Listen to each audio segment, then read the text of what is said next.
Chapter 17:16. Deputy Oldie's temperament was the most irritable out of all the scouts in Qingzhou. If it wasn't for the many times he drank and messed things up, he would have long been promoted to the position of lieutenant. Only then could he be considered to have entered the ranks of an official. Otherwise, no matter how valiant and good at fighting, he would not be treated well by the group of civil officials in Qingzhou. Therefore, in this battle, he was even more jealous than Jiang Biaozhong, an old song of the same age. He wished that the war horse under him could grow 4 more legs. Although he was no longer young, he was still strong with age. His arm strength was still astonishing. That bow was one of the rare 300-gene strong bows in the Qingzhou army. For an ordinary archer, shooting 20 times in a row on the battlefield was already the double limit of their arms and longbow. However, Oldie's exaggerated arm strength and that high-quality longbow made by the craftsmen of Old Shu were enough to support he to shoot 30 times in a row with plenty of strength. The Bailiang crossbowman's voluntary retreat gave the Qingzhou scouts a boost of courage. He clamped his horse's belly and roared, "Kill the enemy!" The 5 Bailiang scouts did not appear to be in a hurry. However, no matter how the Qingzhou scouts urged their war horses to gallop forward, the distance between the two sides always remained about 150 paces, far out of the range of the horse bows. It was unknown who among the Qingzhou scouts was the first to shout, "Kill the barbarians!" Very quickly, shouts similar to "Kill the Bailiang barbarians" rose and fell from the horse troop. The 5 Liangzhou crossbowmen turned their heads almost at the same time. Jiang Biaozhong felt an inexplicable sense of unease. The following scene quickly made this Biaozhong, who had been attacked by mounted archers on the border, feel both worried and relieved. He was worried that this battle would break out at any moment. He was relieved that the enemy, who was already at an absolute disadvantage in terms of military strength, had sped up and left, leaving behind only 4 riders to delay their pursuit. The 4 Liangzhou crossbowmen began to turn their horses around. It was a fact that the range of a horse bow was not as long as a foot bow. It was not that the Qingzhou army did not have light crossbows, it was just that there were not many of them. The hinterland of the Central Plains had been peaceful for more than a decade. With the Qing party, who was famous for their unity, controlling the military and politics of Jing'an Road, and with Wen Tai and the others speaking in court, Jing'an Road, especially Qingzhou and Xianxia City, had always had comfortable days. Outside powers did not enter, and the entire Qingzhou was generally living a comfortable life behind closed doors. For a long time, in Qingzhou, where there were no wars and Qingzhou relied more heavily on naval battle power, the few good crossbows in the military inventory had gradually become the toys of the children of officials. To the Qingzhou cavalry who had come into contact with light crossbows, those things were not bad and were valuable items. However, they were too rare and troublesome to maintain. Furthermore, in terms of range, they were slightly inferior to a horse bow. When the Qingzhou mounted scouts were about 100 paces away, they drew their bows. They were shocked to find that the 4 riders had raised their arms and raised their crossbows at about the same time as them.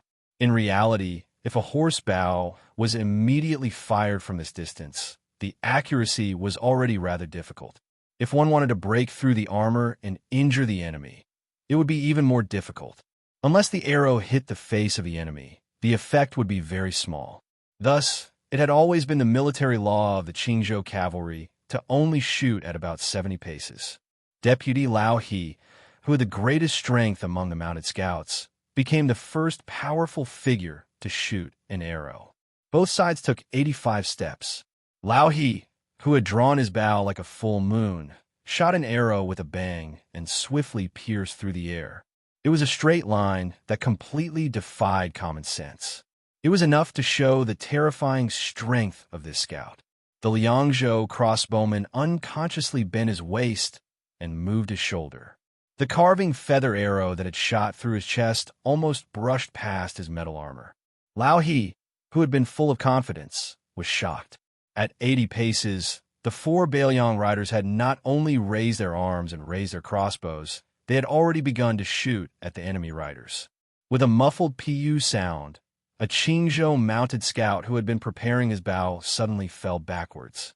A crossbow arrow nailed into his forehead, piercing through his skull. A young mounted scout who had hurriedly released a soft arrow because he was too nervous only saw a grain-sized black suddenly appear before his eyes. In the next moment, his throat was pierced. He threw away his horse bow, his hands covering his neck as he fell off the back of his horse. Deputy Jiang tilted his head slightly. A Bailiang arrow drew a line of blood on his cheek. However, the hands of this well-known member of the Qingzhou cavalry didn't tremble in the slightest. Pung!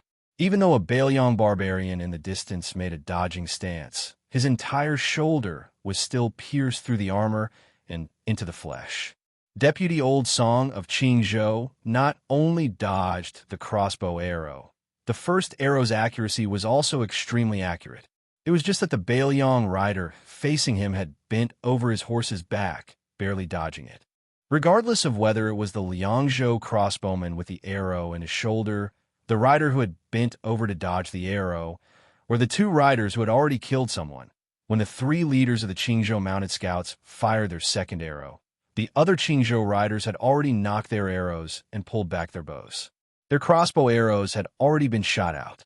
None of these four riders continued to target Deputy Jiang Biaozhang. As a result, for Qingzhou, riders responded and fell off their horses. Without exception, they all fell from their faces and throats, enough to take their lives. However, most of the Qingzhou mounted scouts had already lost their heads out of fear. Not only did their accuracy greatly decrease, the opposing Bailiang barbarians were clearly extremely adept at dodging.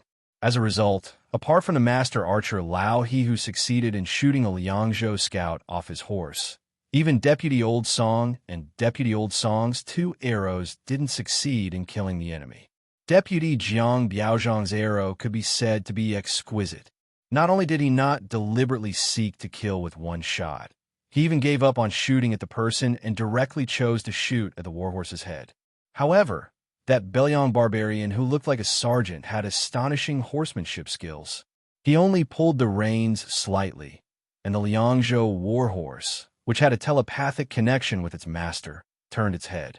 As a result, that arrow only shaved off a large piece of flesh from the sergeant's thigh, temporarily reducing his combat strength.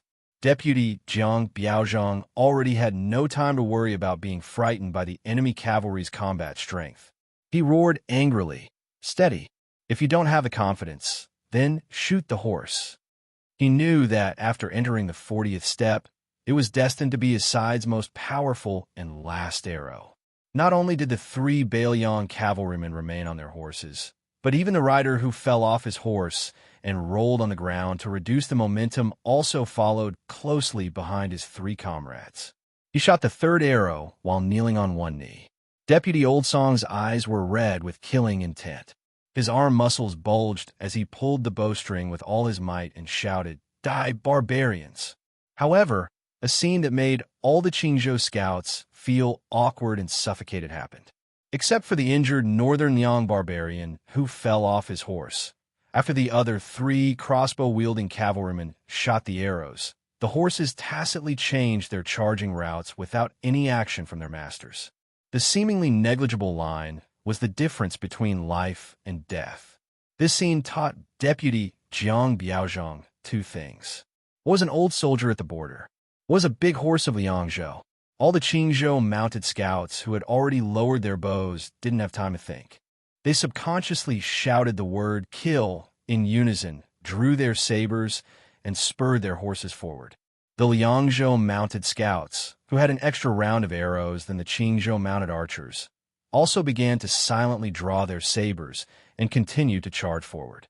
3 cavalrymen against 41 cavalrymen. The disparity in numbers was too great. One side roared with all their might, while the other was abnormally silent. Deputy Old Song and Deputy Jiang Biaozhang were practically working together, but they still couldn't completely stop that Bailiang corporal. It wasn't that the corporal's martial arts were better than the two of them. In reality, if it was a one-on-one fight, any one of the Qingzhou mounted scouts would have a higher chance of victory. This was especially true in a dismounted battle, where Deputy Jiang Biaozhang was more certain of victory.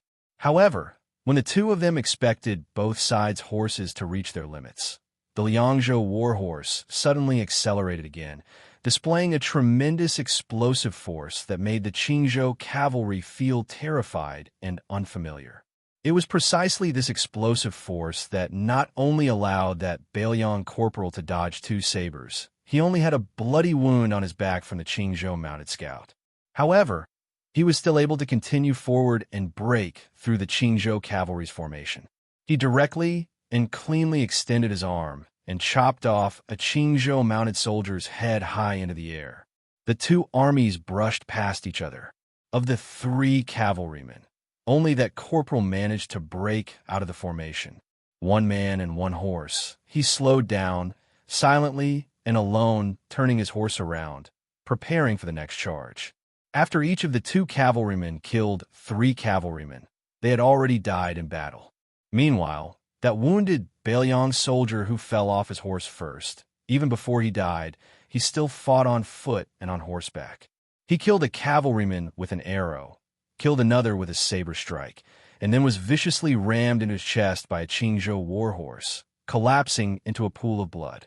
Deputy Jiang Biaozhang, who had almost ground his teeth to pieces, turned his head to look at the last remaining Bailiang cavalryman, and then shot a glance at the half-dead cavalryman a dozen or so steps in front of the group. Bailiang barbarians used 3 cavalrymen to exchange for 15 cavalrymen under this elder's command. A total of 15 cavalrymen. This extremely resentful Qingzhou mounted scout drew his bow again, the arrow aimed at that wounded Bailiang soldier who was already lying in a pool of blood. It had only been a dozen or so steps. An arrow shot into that cavalryman's head. On the ground, only the eagle's feathers could be seen trembling.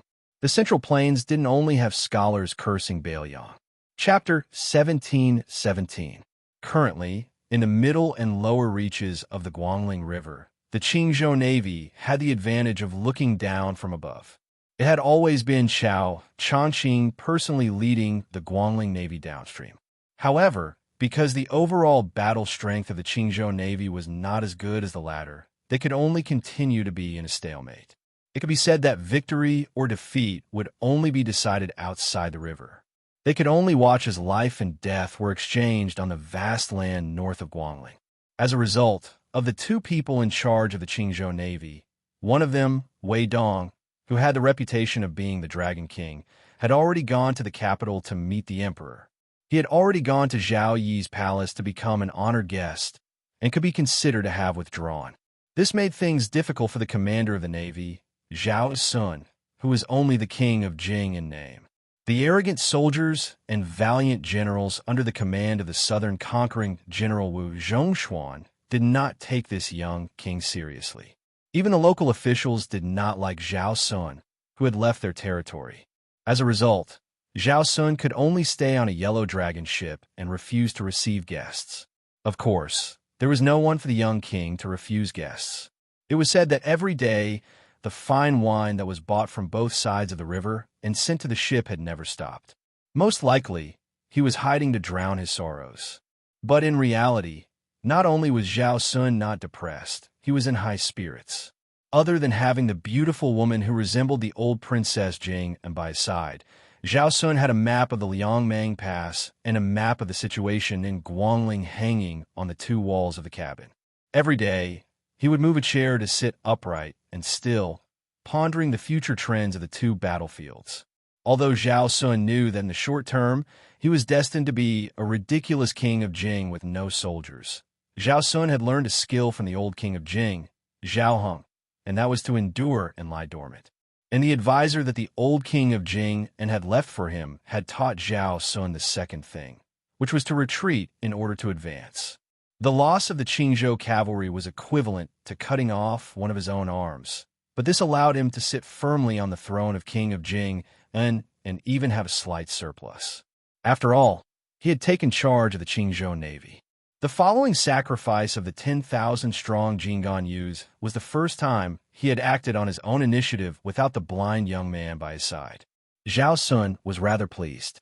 If the court had not sent Wen Tai and Ma Zhongxian, the 2 new border officials, to his territory, then it would have been even more perfect. Especially when Tai, this old Qingzhou official who was familiar with the Jinggan officialdom. After Hong Lingshu entered the capital, assistant minister when suddenly made a comeback after many years and returned to his hometown with the illustrious identity of the Jinggan king of Jing'an. As for Ma Zhongxian, after all, he was an outsider. The Qingzhou officialdom was famous for being xenophobic. Furthermore, it was a big taboo for the local military and political bosses to flirt with each other. It was unlikely that Ma Zhongxian would truly be on the same side as Wen Tai.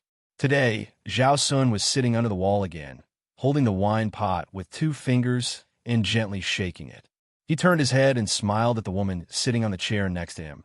Before that Mr. Liu betrayed me, he left a long letter of more than 10,000 words. In it, he mentioned the situation of Qingzhou in the middle and later stages of the Guangling War. He said that the next Jinggan Jingdao administrator might be Yuan Gua, who was abandoned by Zhang Lu in his early years, and the Jidushi would be Hong Lingshu, the local snake. As a result, you see, our Mr. Liu also has times when he sees wrong. The woman frowned. She didn't blindly agree with the young king to hit the counselor when he was down, but she didn't hide her lecturing tone. Mr. Liu worked hard for the prince 2 years ago. Even if he didn't finish well, he didn't do anything bad to you. So you shouldn't be so sarcastic to him. As the lord of a region, you should have the tolerance to match it. Zhao Sun wasn't angry. He smiled and said, I was wrong. She sighed. It would be good if Mr. Liu still stayed by the prince's side.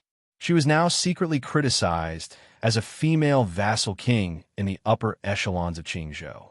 Even Hong Lingshu speculated before leaving that it was this unknown woman who had whispered pillow talk to the young vassal king and squeezed out the blind counselor who had always disliked her. But whether it was her or Zhao Sun, they both knew that this wasn't the case. The person who really wanted Lu Su to leave Qingzhou was the young emperor sitting on the dragon throne in Tian City. They were about the same age and had the same surname. One was a young king wearing a python robe, while the other was a young emperor wearing a dragon robe. The difference was like heaven and earth. Zhao Sun knew that Lu Su didn't have a choice, but his feelings for Lu Su had always been very complicated and dark. There was both admiration and fear. He wanted to be a good friend, but he also wanted to convince this person. Zhao Sun raised the exquisite wine jug and took a sip. His smile deepened. The world doesn't know why Mr. Su is marching south, but I know. He loves beauties and not the country. In the past, I was indeed very jealous of him. Now that I think about it, why did he have to be like this? The woman he liked was the monarch of a country that controlled half of the Central Plains. But in the end, she was first coveted by the handsome disciple of the Song family. There were also countless officials in the court who helped to create momentum. When the situation was not good, Cao Chongqing had to leave the navy. When the civil and military officials finally calmed down, she was put on the stove and had to personally lead the army. I just received a few spy reports. The great scholars raised by the Chu actually took the initiative to leak secret information to the outside world. That woman actually didn't go to the ancient battlefield of the Western Wall at the first line of defense. Instead, she was secretly imprisoned in the imperial palace. Each one of them was sanctimonious, saying that the ruler could not be in danger, just in case. But in reality, wasn't it because they were thinking that when the West Chu capital was breached, they could push their emperor out as a scapegoat for the civil officials? If they didn't have this priceless proof of allegiance, when West Chu's generals were all dead, as civil officials who rebelled with Cao Chongqing, they wouldn't have any bargaining chips to make a deal with the Liang imperial court. At that time, would they have a way out? Zhao Sun sneered.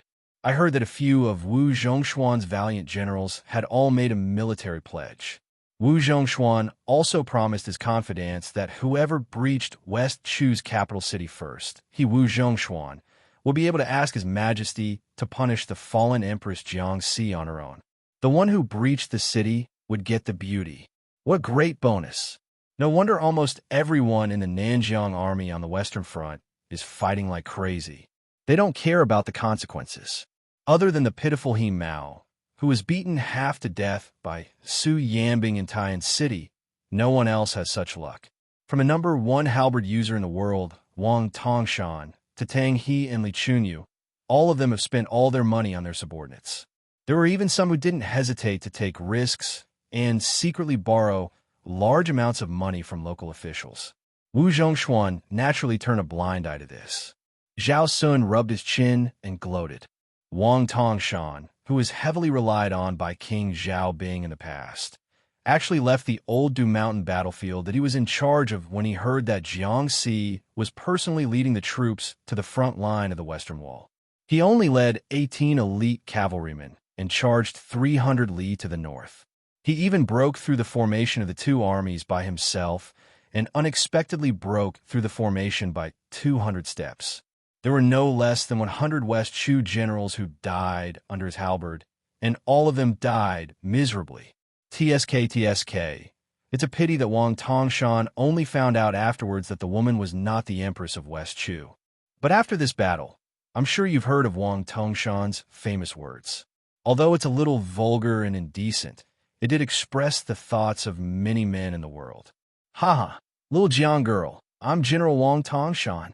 I have a large halberd in my hand and a small halberd in my crotch. I've heard that your swordsmanship is not bad. Do you dare to fight with me, Wang Tongshan? I'll make you admit defeat on and off the bed. When Zhao Sun said this, he couldn't help but laugh so hard that he almost cried. But his eyes were gloomy, as if he was saying, so what if Su Fengyan is the leader of 300,000 cavalrymen? So what if you're one of the 4 grandmasters of martial arts evaluation? Can you really break through several Liang battlefronts to save your woman? Unlike the king of Jing, and who was overjoyed, Zhao Sun's eyes were gloomy. She was also a woman, so she naturally felt sad. In this chaotic world, how many women, especially beautiful women, could escape from calamity by sheer luck? Zhao Sun considerately leaned forward and patted the back of her hand. His eyes were gentle as he said, "Don't worry. I, Zhao Sun, will not let you down in this life." Just as she was about to speak, she suddenly stood up and dragged Zhao Sun up from the chair in an almost unreasonable manner.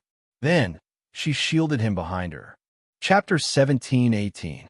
When she saw the familiar yet strange back, she felt as if she had been struck by lightning.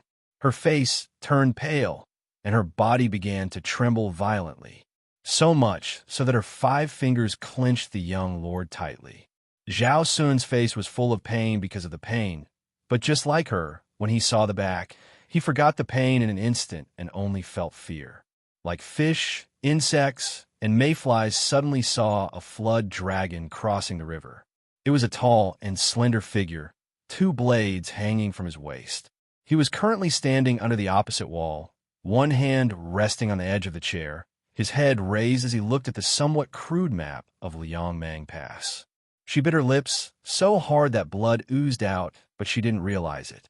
King of Jing and Zhao Sun's backs were instantly soaked with cold sweat. The uninvited guest, who shouldn't have appeared here, didn't turn around. He just continued to stare at the map and slowly said, "We are all acquaintances. Seeing that you were chatting happily, I didn't want to disturb you." Zhao Sun really hoped that he could straighten his back at this moment, even if he could say a few words of courage. But even he himself found that his teeth were chattering when he spoke. "Why are you here?" The man's tone didn't change at all. "I was originally looking for Chen Zhibao. I just found that you were nearby, so I came to say hello. If it weren't for you, King of Jing, and who revealed the secret, this king really wouldn't know that she actually didn't appear at the West Wall defense line." The more this person talked about the old days calmly, the more she and Zhao Sun felt that their guts were going to explode. This person even dared to kill the heavy cavalry that appeared in the capital. He even dared to kill the celestial immortals that the imperial astronomer respectfully worshipped for hundreds of years. He came to visit silently. So how could he kill 2 people silently? Zhao Sun didn't know where his courage came from. His eyes were red, and he suddenly shouted at the back of the figure, "Su Fengyan, you dare to kill me." Su Fengyan turned around and pulled the corner of his mouth into a faint smile. That kind of look made the young king of Jing and feel even more indignant and humiliated. Are you really going to kill the vassal of Liang and publicly declare a rebellion? Su Fengyan asked, is the vassal king Zhao of Liang very valuable? Zhao Sun's expression was uncertain. Su Fengyan added, the first two Jing and palace consecrators to arrive are dead just now. As for those death warriors and retainers from the prince's mansion, even if the yellow dragon worship is packed with people and stacked into a human pyramid, will it really be enough for this king to kill? Zhao Sun finally broke down and staggered back a step. The young vassal king of Liang, who was the first to succeed in inheriting the throne, tried to take another step forward, but he just couldn't do it. When Su Fengyan appeared in front of Zhao Sun in an instant, the woman was still trembling and didn't have the courage to make a move. She didn't even have the courage to slightly raise her arm. Su Fengyan reached out and grabbed the dignified king of Jing by the neck and lifted him off the ground. The reason why I didn't kill you today is because a good-for-nothing like you would be more useful to the Zhao family of Liang than dead. Zhao Sun, tell me, Zhao Hong used his old life to help you fight for your inheritance. Isn't that a loss? Zhao Sun, whose eyes were bloodshot, grabbed that arm with both hands, but his hands were powerless and his efforts were in vain. Su Fengyan carried Zhao Sun out of the cabin and came to the railing. He lifted him up high and smashed the king of Jing and into the water. The strength of the throw was so great that it created a large splash on the surface of the Guangling River. This was already the second time Zhao Sun had become a drowned rat. The last time was when the king of Jing and was his royal highness at the lake of the spring deity. This time, he was already a vassal king, and it was at the Guangling River. The woman, whose real name was supposed to be Xianxia, was wearing the root-shaped face that she had painstakingly made. She stood not far away with blood flowing from the corner of her mouth. She didn't dare to look at Su Fengyan and said in a trembling voice, His Royal Highness, suddenly realizing that this young man was no longer His Royal Highness. Xianxia hurriedly whispered, Prince Xianxia didn't let down Bailiang all these years. The news of Lu Su leaving Qingzhou was also passed to the Fu Shui room by this servant. This servant just didn't. Speaking to this point, she couldn't say another word. She waited for a moment, but the king of Bailiang didn't make a killing move. She then raised her head and saw him looking into the distance. His gaze focused on a particularly majestic yellow dragon ship. She gritted her teeth and jumped into the river. Su Fengyan didn't pay any attention to Xiao's actions and disappeared in a flash. The ship under his feet suddenly sank more than 10 feet. Huge waves surged on the surface of the Guangling River, rumbling loudly. The movement was so great that even a nearby ship began to sway incessantly. On the ship about 2,000 feet away, the white-clothed man who rarely appeared in the Navy's field of vision, the famous king of Shu, stood at the bow of the ship. In his hand, he held the world's second most famous spear, the plum wine. Above the river, a figure appeared in the air that was still higher than the ship. Chen Jibao's wrist shook. Although the plum wine spear used the end of the spear as the spearhead to stab into the air, the spearhead that was temporarily held in Chen Jibao's hand had already turned from green to purple. With the ship as the center, the river surface within 100 feet was like hundreds of flood dragons rolling together. Today's Guangling River, which didn't have much wind, suddenly had giant waves that reached the heavens appear out of nowhere. And in the sky that Chen Jibao's spear point was pointed at, a hole was opened in the clouds. Sunlight spilled through and fell on the earth, forming a giant pillar of light visible to the naked eye. In the blink of an eye, the plum wine in Chen Jibao's hand went from vertical to horizontal. Not only that, the spear in the middle was pressed against his arm. A spear that crossed the river chopped down on the plum wine. After a brief moment of silence, the giant ship that Chen Jibao was on had no more buildings.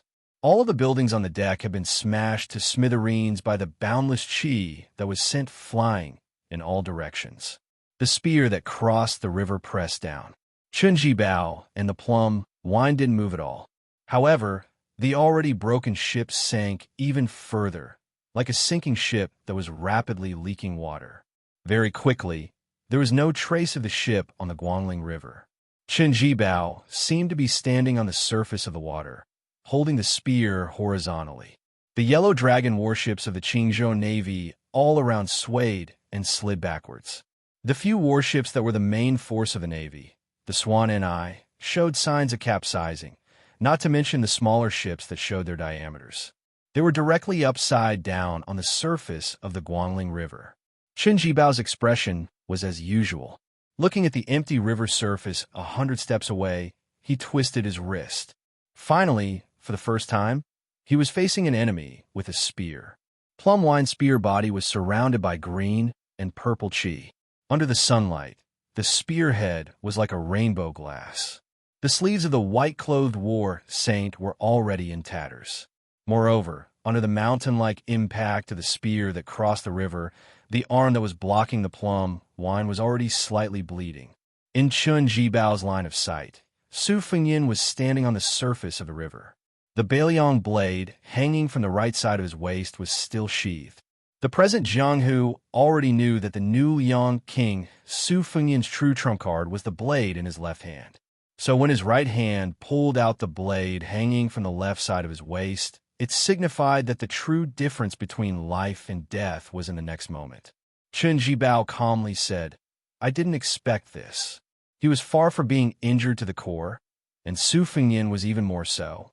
But even so, in the first exchange of blows between the two martial grandmasters, that Yellow Dragon ship had been easily pressed into the water by Su Fengyin with a single strike. Just how much power did it take to completely push a giant ship floating on the river's surface into the water? To watch the battle from the side? To watch the fire from across the river? To clap and cheer a few times and give some pointers? The battered and exhausted Qingzhou Navy did not lose their minds. They scattered in all directions, not even caring about saving people. Chen Jibao, his white robes fluttering, laughed.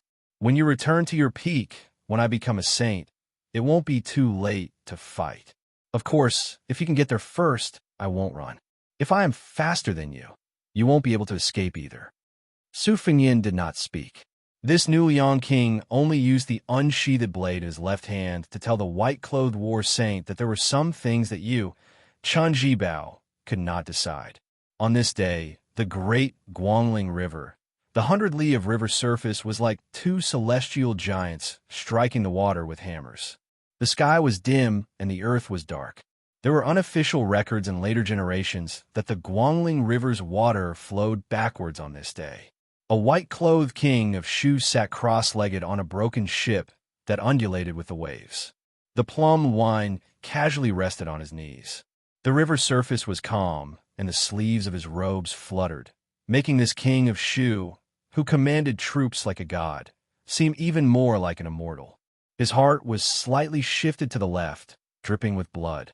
Chen Jibao gently placed his hands on the plum wine, neither sad nor happy. He looked up at the sky in silence.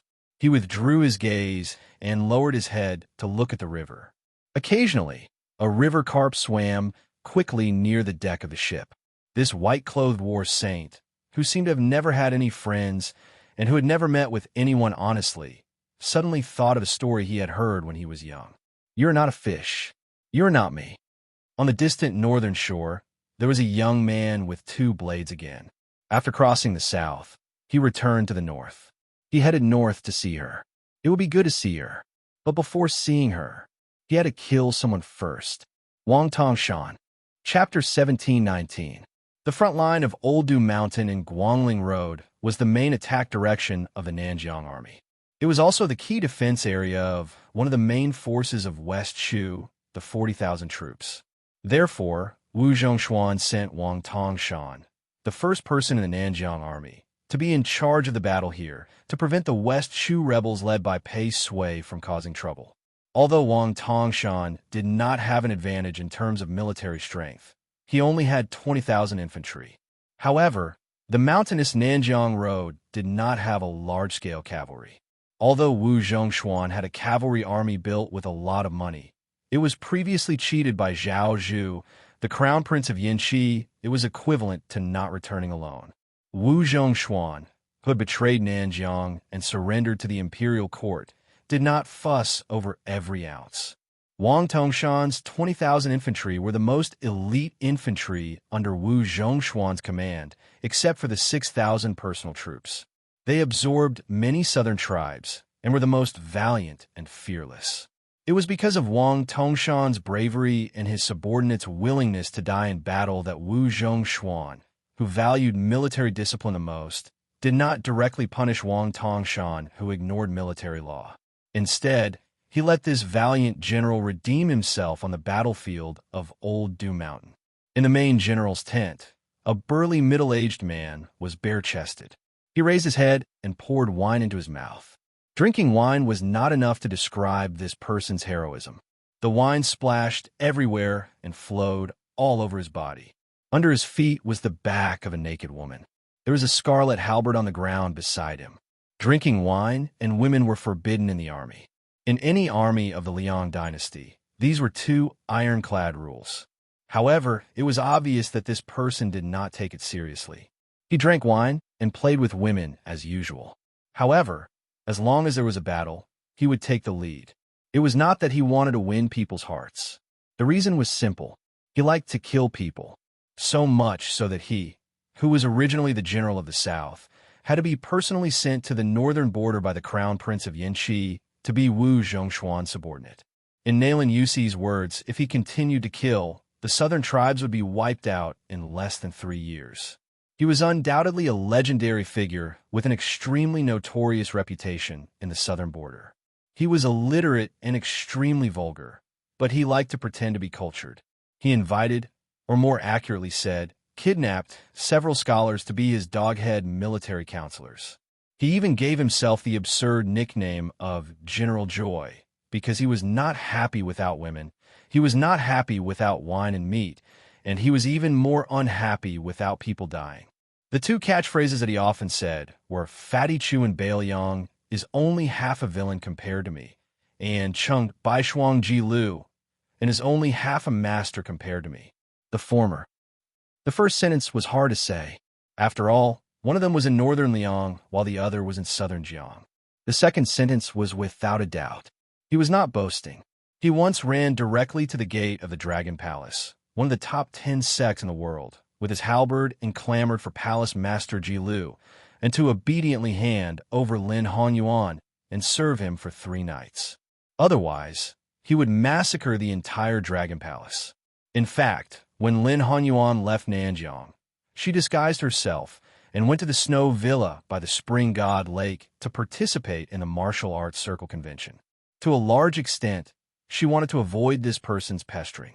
At that time, if Cheng Baishuang, the recognized #1 master in Nanjiang, did not pass by the Dragon Palace, even if Ji Lu and the master behind the Dragon Palace was Nailan Yuxi, they could not escape. This person was Wang Tongshan, the #1 halberd user in the world and the #1 general in Nanjiang. In front of Wang Tongshan, who was drinking with his head raised, stood a thin, old Confucian scholar who had to wear iron armor. He looked straight ahead and did not dare to look at the woman at the foot of Wang Tongshan. He carefully reported the latest battle situation to the general. I just received a secret report from the capital of West Chu. The source is quite reliable. It is a letter written by a left assistant minister of the Ministry of Rights. The letter says that Xie Shibian has secretly come to the front line of Lauda Mountain. But it seems that he only brought 200 or 300 cavalry. I guess that he came to stabilize the morale of the army. After all, he still needs to show up at the West Wall to control the situation. With the general here, it is only a matter of time before West Chu loses Lauda Mountain. Xie Shibian would rather defend the West Wall battlefield than waste his troops here. Wang Tongshan was indifferent to Xie Shibian's movements and the advisor's flattery. He lifted his foot and stepped on the poor woman's snow-white back. He asked with a smile, "Old Zhang, if I say that I will give this beautiful woman to you, will you accept her?" The old Confucian scholar hurriedly bowed. I don't dare to." Wang Tongshan grinned and said, "Oh, I didn't know that old Zhang was a gentleman. Don't you scholars often say that a gentleman doesn't take what others like? I think you are a genuine gentleman. I am very pleased to have an advisor like you." The counselor surnamed Zhang's face turned pale. He bent down even lower and muttered in fear. General, I'm not a gentleman. I'm just an old man with a bad reputation. I've ruined your reputation. I deserve to die. I deserve to die. Wang Tongshan laughed heartily. Good, good, good. What a good old man. Compared to my General Huan, you are thousands of miles away. But as an official under my banner, you are barely qualified. Speaking of which, you don't even let your own daughter-in-law go. You deserve to die, but you are lucky to have met a general who treats his subordinates the most. Although the old advisor lowered his head and continued to flatter, there was no resentment or indignation on his face. It was Wang Tongshan who forced him to be the infamous old man who had ruined his reputation in Nanjiang. Otherwise, his family of 60 people would all become targets on the martial arts field. He did not dare to die. Even his daughter-in-law, with a miserable background, did not dare to commit suicide. That woman eventually became a lunatic. She was the one who drove herself crazy. Wang Tongshan's eyes were gloomy and showed a hint of killing intent. But after hesitating for a moment, he curled his lips and said with a smile, Since you don't want her, and I'm tired of playing with this woman, she can die. Wang Tongshan's words were understated. It seemed that he stepped lightly, but he broke the woman's spine. Her body fell limp to the ground. For the woman who had a cloth skirt and a wooden hairpin, as well as a wife and children, it was probably better to be dead than alive. Wang Tongshan didn't even look at the corpse. He stared at the back of the old Confucian scholar whose clothes were soaked. This made Wang Tongshan feel satisfied, so he fiercely gulped down another mouthful of liquor and then shook the wine bag. It turned out that he had unknowingly drunk all of it. Wang Tongshan casually waved his hand, and the goatskin wine bag heavily smashed onto the old man's head. Seeing the pitiful person still dizzy and disoriented sitting on the ground, Wang Tongshan sneered in his heart. Aren't you scholars the leaders of the Southern Border's literary world? Aren't you unyielding? Didn't you point fingers at me, Wang Tongshan, behind my back? Didn't you think that you could scold me after escaping to Jianzhou in the north of Nanjiang? I just want to let you know that our Nanjiang is not the Bailiang Road under the rule of Lame Su. I, Wang Tongshan, am not an old cripple who has no ambition. Scholars who dare to gossip beside my ears will be better off dead. Zhao Zhu, that little bastard, wanted to kill me for a long time. What was the result? Didn't I change places and continue to be a happy general? That kid even dared to assassinate me personally. What was the result? Wasn't it because Nalen Yusi sacrificed more than 20 elite men of sacrifice to protect him and escape? Wang Tongshan asked the old man who had a more broken spine than the dead woman under his feet to get out. Then he leaned against the big chair alone and narrowed his eyes in contemplation. Wu Zhongshuan joining the imperial court was a good thing. He might be able to rely on this battle of Guangling to shock the world, rising from the barren south border to the court of Great Peace City. In the future, it would not be an extravagant hope for him to become a great general. Cruel and bloodthirsty? Strict in governing the army? Wang Tongshan believed that as long as he had the heaviest halberd in the world in his hand, even if he left the southern border alone without bringing a single soldier with him, not only would the imperial court of Liang try their best to recruit him, any army would also offer him their military power. Wang Tongshan laughed. But the most important thing now was to break through the defense line at Old Du Mountain, drive straight into the hinterland of Guangling Road, and reach the capital of West Chu in one go. I don't care if you, Wu Zhongshuan, will intercede with the son of Zhao family. I, Wang Tongshan, will eat that beauty surnamed Jiang first. Then I will completely stand on my own. You, Wu Zhongshuan, can become the Minister of War through your connections. I'm not stupid. I can also temporarily bow my head and flatter a few words. As long as I make the young son of Emperor happy, and with the foundation of breaking through the rebellion in Guangling Road, the title of Great General will definitely be mine. Wang Tongshan's smile grew wider. Thinking of the gossip, he was even happier.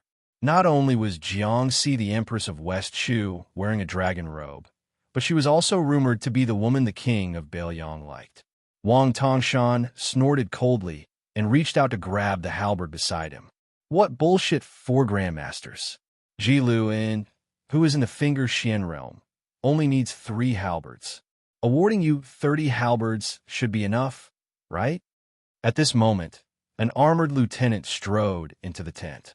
Wang Tongshan was furious, but before he could vent, the middle-aged lieutenant, who was usually good at observing people's expressions, cupped his fists and said, "General, 3 teams of scouts have reported back one after another, saying that a young man is heading towards our army's encampment." Wang Tongshan lazily squinted and said, "Oh, how many soldiers and horses did he bring? Is there 5,000? The lieutenant had a strange expression. "General, there is only one person. Our scouts have already carefully checked the surroundings. There are no ambushes." Wang Tongshan glared and said, "Did water enter the brains of those scouts? One head is not a military merit. Could it be that all of them have become kind-hearted and are starting to care whether that guy is a commoner or not?" The lieutenant's expression became even more strange. He swallowed and said, "General, that young man kept saying that he wants to see you. He even dared to mention your name. Our scouts are afraid that he might be an old acquaintance of yours. After all, this lieutenant was a trusted aide who had worked hard even if he didn't have any merits." Wang Tongshan didn't kill him wantonly. He just laughed and said, "What old acquaintance do I have?" Chapter 17:20.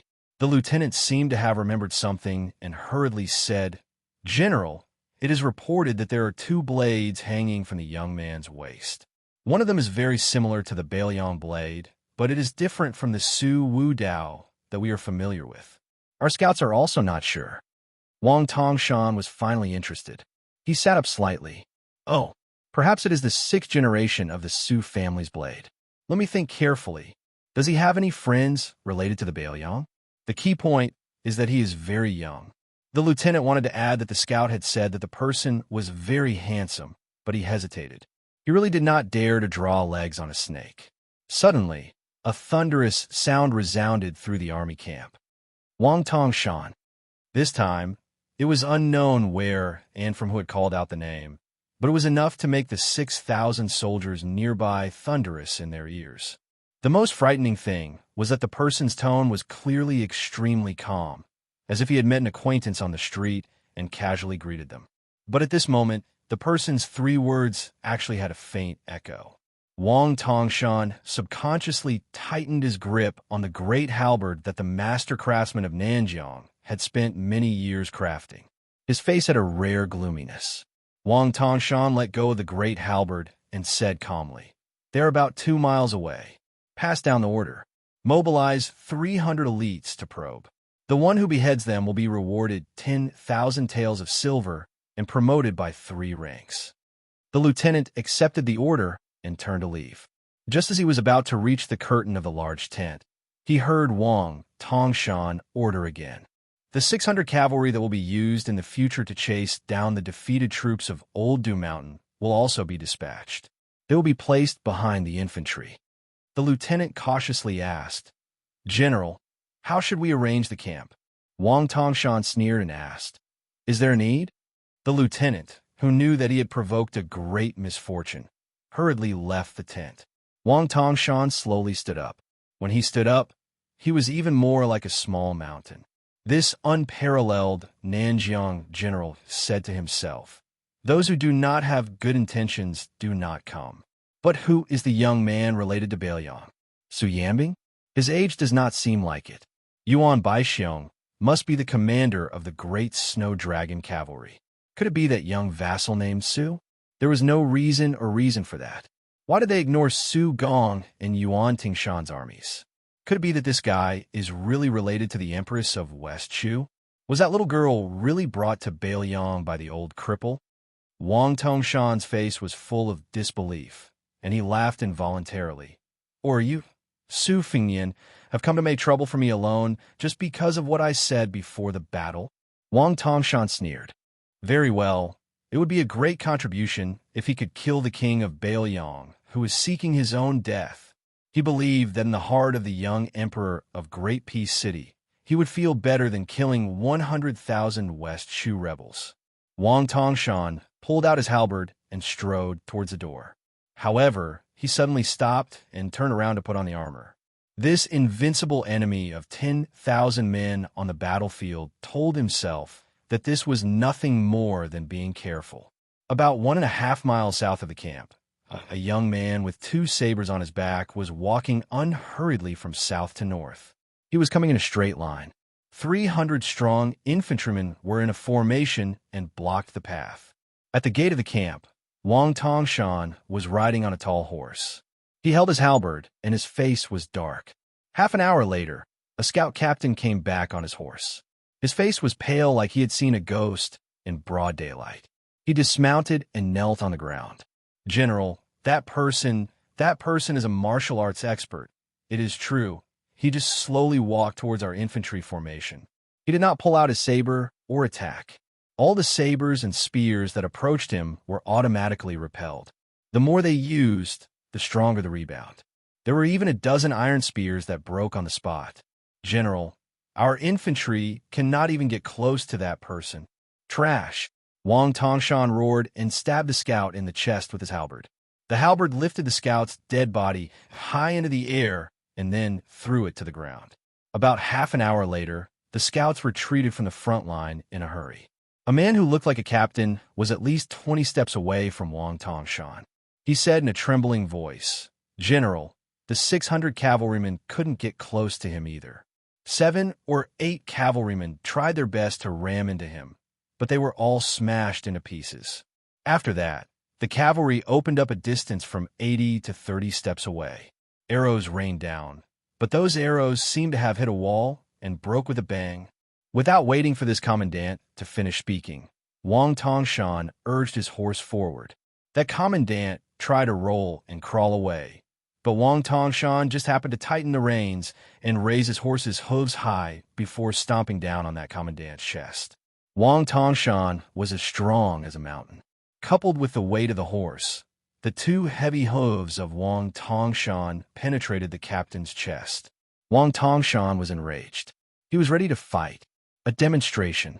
This was a demonstration to Wang Tongshan. The clearest and most efficient method, but it was also the most shocking. Raising his halberd, Wang Tongshan turned his head and pointed at a lieutenant. "Let the 2,000-foot soldiers form a formation in front. If you have the ability, let him walk all the way here. I'd like to see how powerful this bastard is."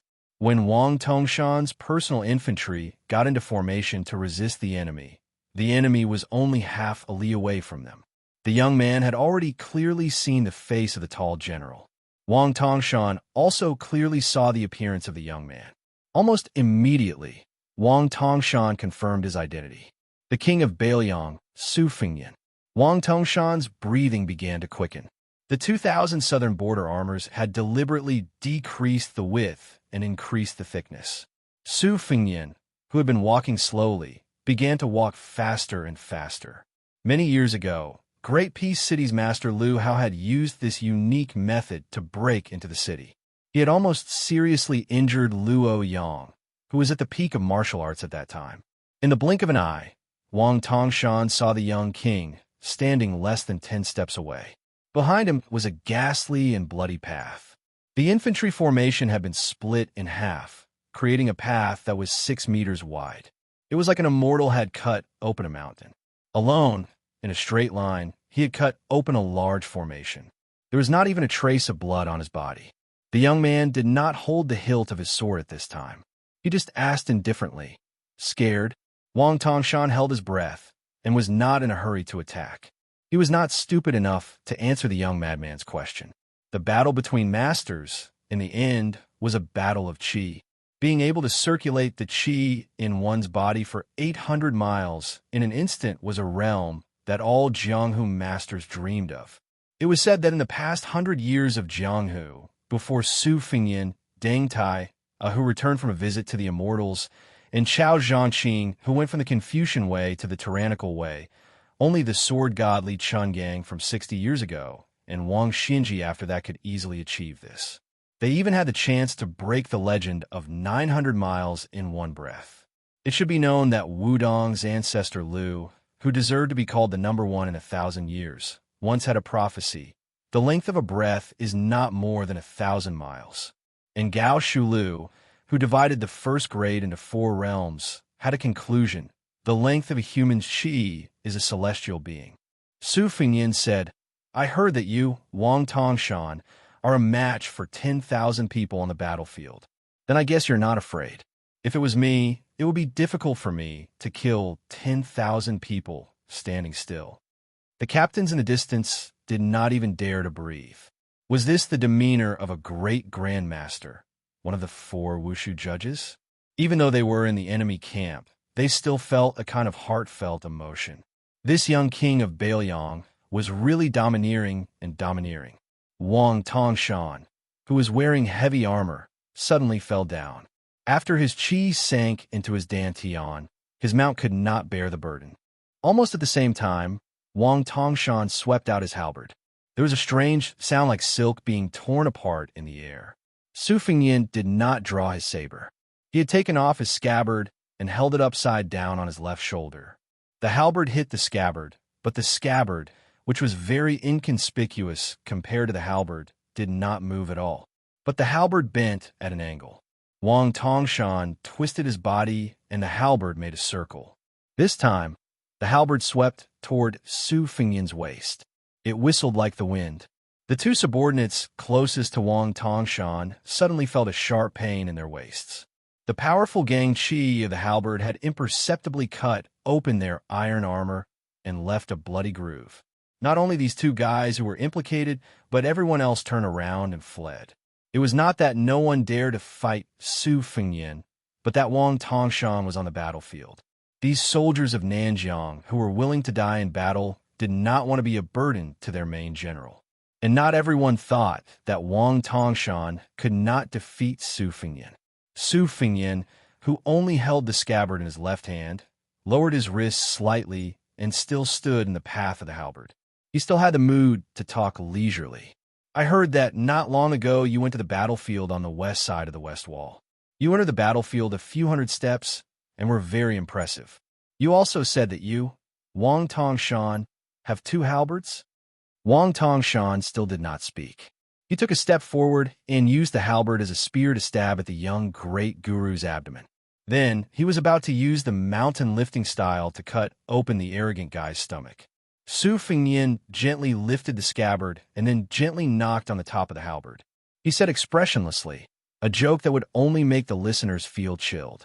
Is your so-called halberd the one in your hand? Why are you like a woman? What?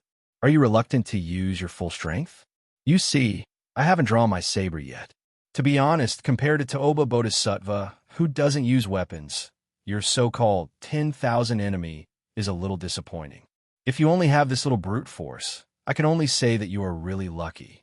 You have never been to the hinterland of the Central Plains, let alone to the Northwest. Otherwise, someone would have beaten you back to your mother's womb. At that time, the 10,000 enemy should suddenly become 100 enemy, or even 1,000 enemy. Chapter 17:21. Wang Tongshan did not utter a word. His feet were like the wind, and dust flew everywhere. The halberd in his hand was swinging so fast that it made people dizzy. Because his speed was too fast, it was as if there was a large pile of halberds in front of Su Fengyin. Su Fengyin, who hadn't pulled out his blade, walked leisurely as if he was pointing at the sheath. He looked relaxed, but every time he pointed, the sound was deafening. Some of the elite soldiers tried to charge forward, but as soon as they got within 100 steps, they would bleed out of their eyes, nose, mouth, and ears, and their eardrums would burst. Great Halberd King Tongshan, are you tired? Do you want to take a rest? I can wait. After Su Fengyin said this, he took more than 10 steps back, taking advantage of the time when Wang Tongshan was about to take a breath, or he would suffer internal injuries from holding his breath. It was not until this moment that all of Wang Tongshan's subordinates had to admit that this was not a peak battle between 2 great masters, but a man walking a dog. Wang Tongshan didn't take the opportunity to take a breath. He still attacked like a tide. Wherever the halberd passed, there was no sound, but it was more dangerous. Su Fengyin finally showed a trace of expression. He put his thumb on the hilt of the river-crossing soldier and sneered. You are indeed the enemy of 10,000 people in southern Jiang. You really don't need to take a breath. Then I won't be polite. Shocked, Wang Tongshan pulled his halberd back without hesitation. He saw Su Fengnian, who didn't have the slightest ripple of qi, slightly lifted his feet off the ground, turned around, and waved his sleeves. A dazzling blade light suddenly exploded in front of him. Wang Tongshan instinctively held the halberd in front of him. Under the collision, Wang Tongshan, who was much stronger than ordinary people, bent his arms to his side and staggered back with the halberd. Without giving Wang Tongshan any chance to change the position of the halberd, Su Fengnian's second strike, which was the same in both trajectory and strength, directly chopped down. Wang Tongshan had to retreat again. He chopped down on the halberd again and again. But Wang Tongshan retreated more and more steps each time. Wang Tongshan's hands were forced to slide to the two ends of the halberd. The blood of Wang Tongshan's palms began to smear on the scarlet-red halberd. Su Fengnian was like a child with brute force chopping wood with a chopper. He didn't feel bored at all. Wang Tongshan, who only had a little bit of strength left to parry, was forced to retreat more than 140 steps. Wang Tongshan, his forehead were covered in sweat. He saw through the dazzling blade light, and then a series of words that didn't fit a young man's identity as a grandmaster. How dare you bully my woman? Wang Tongshan's wonks. You, in your right use yours of course. Of course, you of S-A-A of A's. Aren't you courting death? Of Wang. S's I'll smash your face with my halberd. During this time, Wang Tongshan's subordinates, who felt that the scene was too horrible to look at, finally couldn't bear it anymore. They wanted to share the damage with their commander, even if it meant risking their lives. Under the lead of a sturdy lieutenant, more than 10 people charged forward with spears and swords. Then the young vassal king only said one word, scram, and more than 10 people flew out at the same time. All of the corpses were covered with deep gashes, which were even worse than Wang Tongshan, who was struggling to hold on. The second group of Southern Border's death warriors numbered more than 100 people. Under the loud reminder of another lieutenant, they put on as many layers of armor as they could. You bastards! How many innocent people have you harmed on your way up north? Bailiang and Beimeng fought on 3 fronts, and more than 100,000 people died. So many people have died, and the peaceful days we fought so hard to bring to the Central Plains are gone, because of you. Under Su Fengnian's rage, the 100 men were all chopped in half at the waist. The moment Su Fengnian used the soldier crossing the river to kill others, Wang Tongshan tried to seize this fleeting opportunity. Su Fengnian sneered. You have 2 halberds, right? Today, I'll make you 3 halberds. Just when Wang Tongshan thought that he could breathe again, a saber strike that was countless times fiercer and fiercer than the previous one came crashing down. Wang Tongshan spat out a mouthful of blood as the halberd in his hand was cut in half. Wang Tongshan knelt on one knee, holding a broken halberd in each hand. The Southern Border's #1 fierce general had blood flowing from the corner of his mouth. He didn't even dare to reach out to wipe it away. Do you guys think that having a strong fist is all that matters? If this is true, then I, Su Fengnian, will explain it to you today. Su Fengnian leaped forward and kicked Wang Tongshan's forehead. The brawny warrior fell to the ground and slid backward for 200 feet. Wang Tongshan gritted his teeth and endured the kick. Although his body was severely injured, he was lucky enough to get a breath of fresh air. Wang Tongshan's spirit was lifted, and he held the halberd in his hands tightly. The corners of his mouth were still bleeding. Chapter 17:22. He bent his elbow and smashed it on the ground, trying to get up again. Unexpectedly, at this moment, Wang Tongshan, who had just received a new lease of life, was kicked back to the ground. The armor on his body was immediately broken, and many of the armor fragments even cut through his skin. A sarcastic voice sounded above his head. Do you think you have a chance to fight again? Are you stupid? I did it on purpose. Wang Tongshan was at a critical moment when a breath of fresh energy was circulating through his body. Not only did this stomp shatter the armor, it even scattered the energy flow within Wang Tongshan's body, causing the energy flow and blood in Wang Tongshan's body to surge like a flood. If it wasn't for the fact that Wang Tongshan's Vajra physique was closer to the Buddhist school's invincible Vajra physique than ordinary martial artists, and was somewhat similar to the Northern Mang Murong Bao Ding's Aquarius physique, he might have exploded from the inside out. Wang Tongshan roared in a hoarse voice, "Kill me if you want." Su Fengyan asked, "If I don't kill you, do you think I'll come here and call you my grandson?" Wang Tongshan roared with all his might, "Son of a B***, then kill me." Su Fengyan suddenly squinted his eyes and smiled. "I'm waiting patiently for you to use the broken halberd to cut my hamstring." Although his motive was seen through, Wang Tongshan still did not hesitate to use the halberd to cut Su Fengyan's ankle horizontally. At the same time, Wang Tongshan's soldiers also shot out more than 20 crossbows at the same time. But those powerful arrows, which were supposed to be aimed at the young lord's body, inexplicably flew towards Wang Tongshan's body and nailed into his limbs one by one. Su Fengyan stood near Wang Tongshan's head, put the soldiers back into the scabbard, and then slowly pulled out the Baoyong blade that was still in the scabbard, and bent down to look at the southern Jiang general who was glaring at him. After Su Fengyan pulled out the cold blade, he put the tip of the blade to Wang Tongshan's ear and said indifferently, "When Su Xiao was in the Central Plains, he used the Su family's blade to kill a lot of people like you." Wang Tongshan's face was already covered in blood, and the corners of his mouth twitched with difficulty. His face seemed even more savage and terrifying as he muttered, "A damned cripple." Su Fengyan's cold knife slid across Wang Tongshan's neck inch by inch until the whole head was cut off. Then he said calmly, "I forgot to tell you that when you called my father a cripple, I didn't say anything. He was a cripple and died in the north of the Central Plains. However, the only person in the world who can call him a dead cripple is me, this unfilial son." After the young lord casually picked a war horse and rode away. Even if he was already more than 10 miles away, the entire barracks still fell into a deathly silence. No one rose up to chase after him, and no one clamored to avenge their general. However, there was an old Confucian scholar who was scolded by the scholars of Nanjiang as an accomplice to the evildoer. After seeing Wang Tongshan's head separated from his body, he silently turned around and walked into the barracks. He found himself a large bucket of water and took a bath and changed his clothes. He even had the time to find a sword that he had never touched before and carefully shaved off the stubble on his thin cheeks with it. The old man sat behind a small table in his small tent and trembled as he placed the sword horizontally on the table.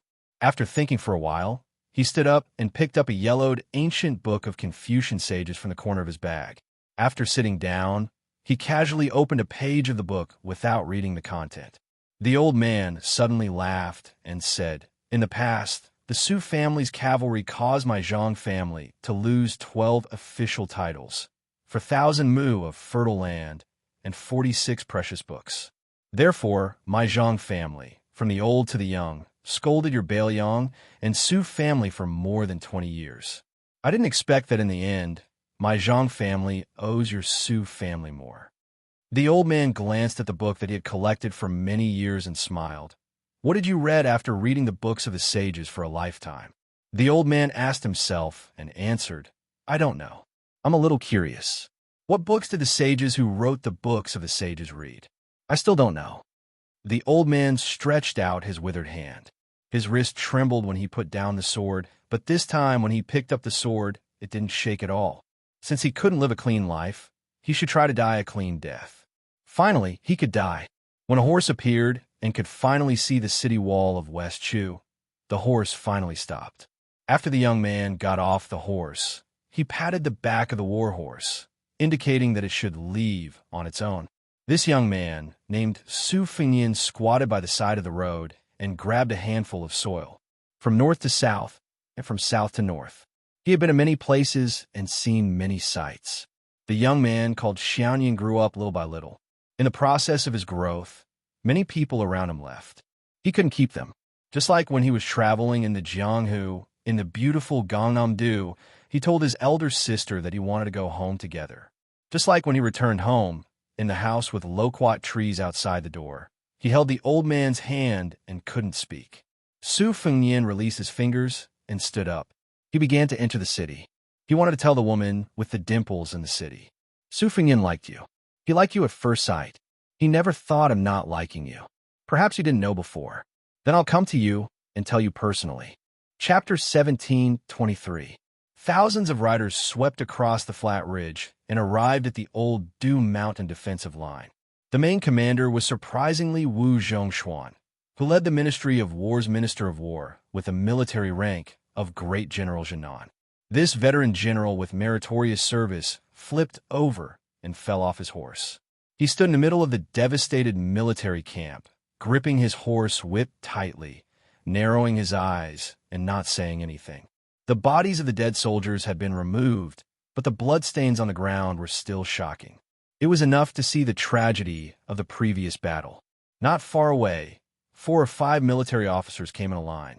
The armored man in the middle held the head in his hands and knelt down 5 steps in front of Wu Zhongshuan, sobbing. Wu Zhongshuan saw this scene, and his face darkened. Wang Tongshan was a key person that the king of Yin used to control the northern troops.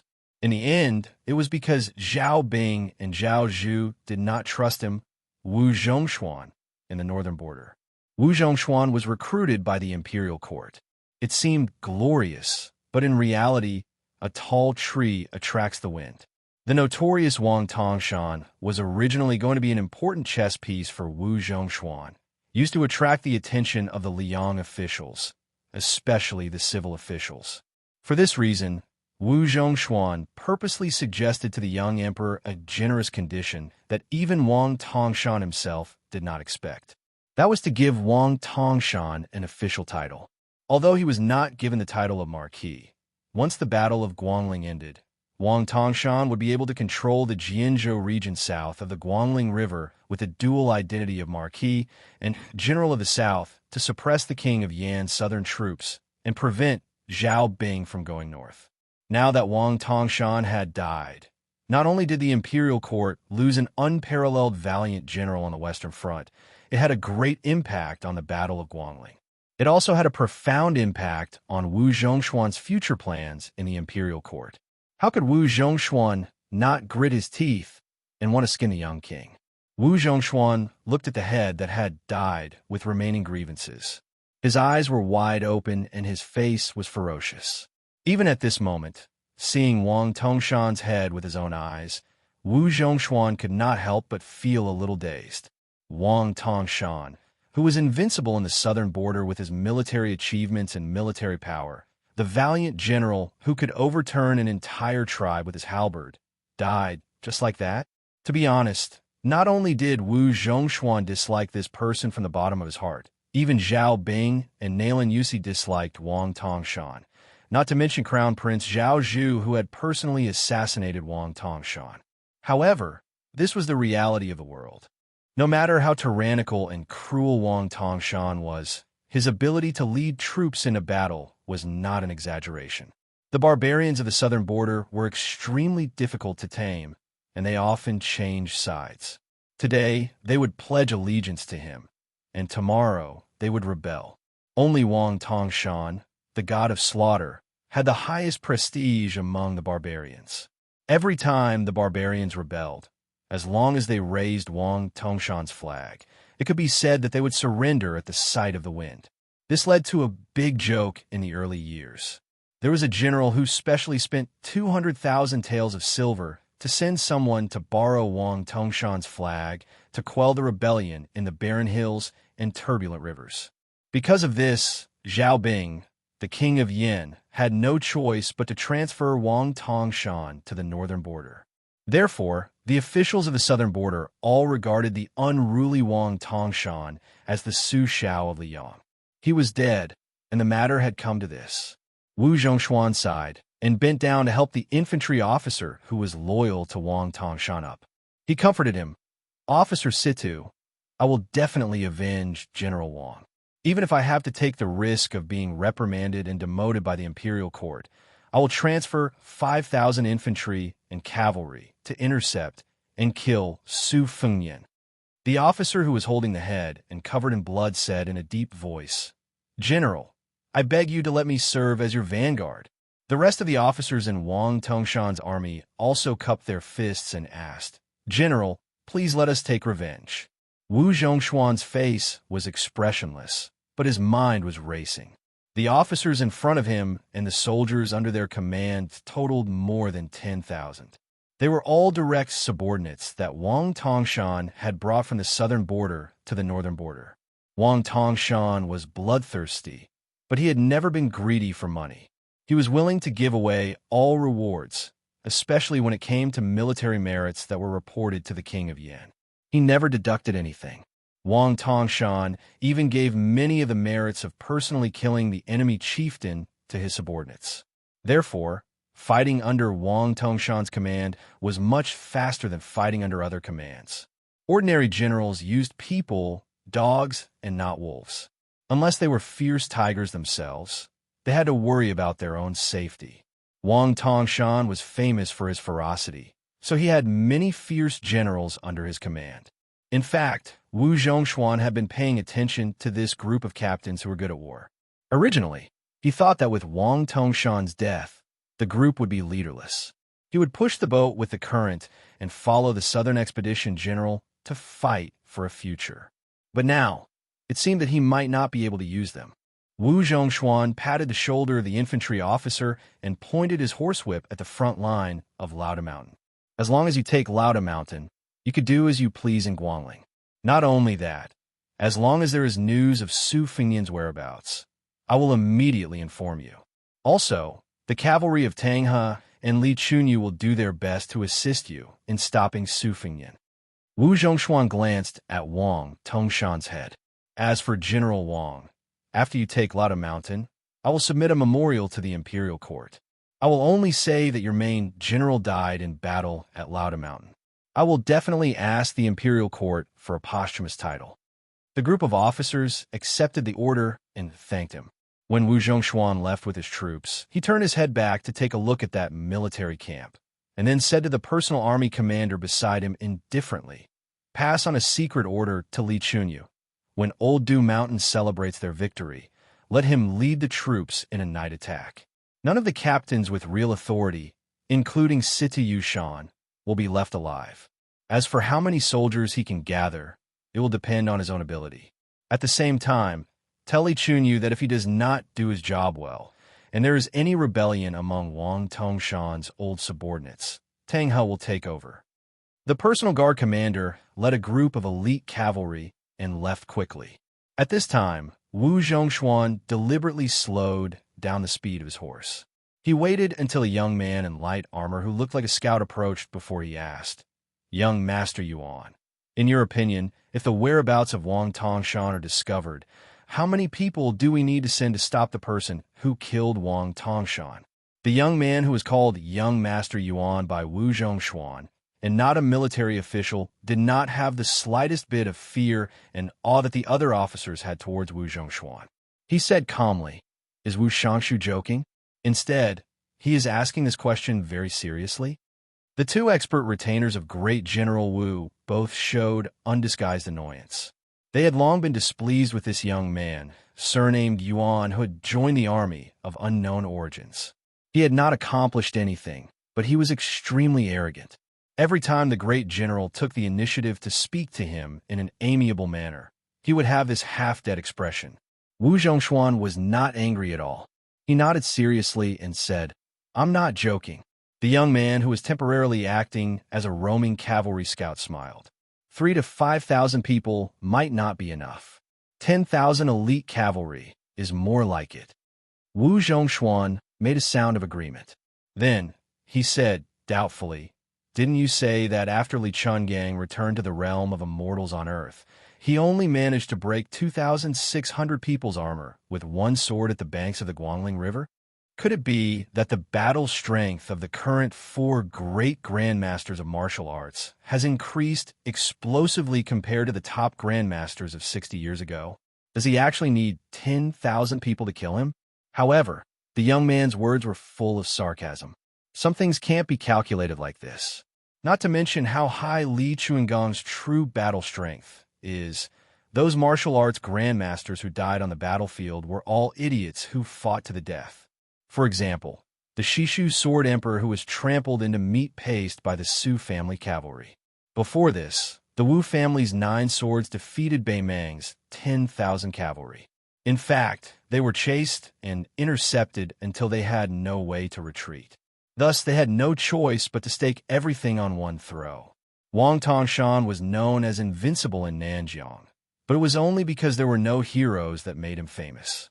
Relying on his natural brute force and Vajra physique, he could naturally exhaust all the experts below the realm of celestial phenomenon, Cheng Baishuang and Ji Lu, and could not do anything to him. However, as long as they went north, for example, if it was Dong Tai, I reckon that the Peach Blossom Sword God would be able to defeat him with 1 or 2 strikes. To put it bluntly, even if I were to fight against Wang Tongshan and he had the upper hand within 50 moves, Wang Tongshan would definitely die after 100 moves. As soon as he said this, the Southern Expedition General was still considered calm. However, the expressions of the 2 arrogant and conceited retainers changed greatly. The young man said indifferently, "Nanjiang? There's no Jianghu there.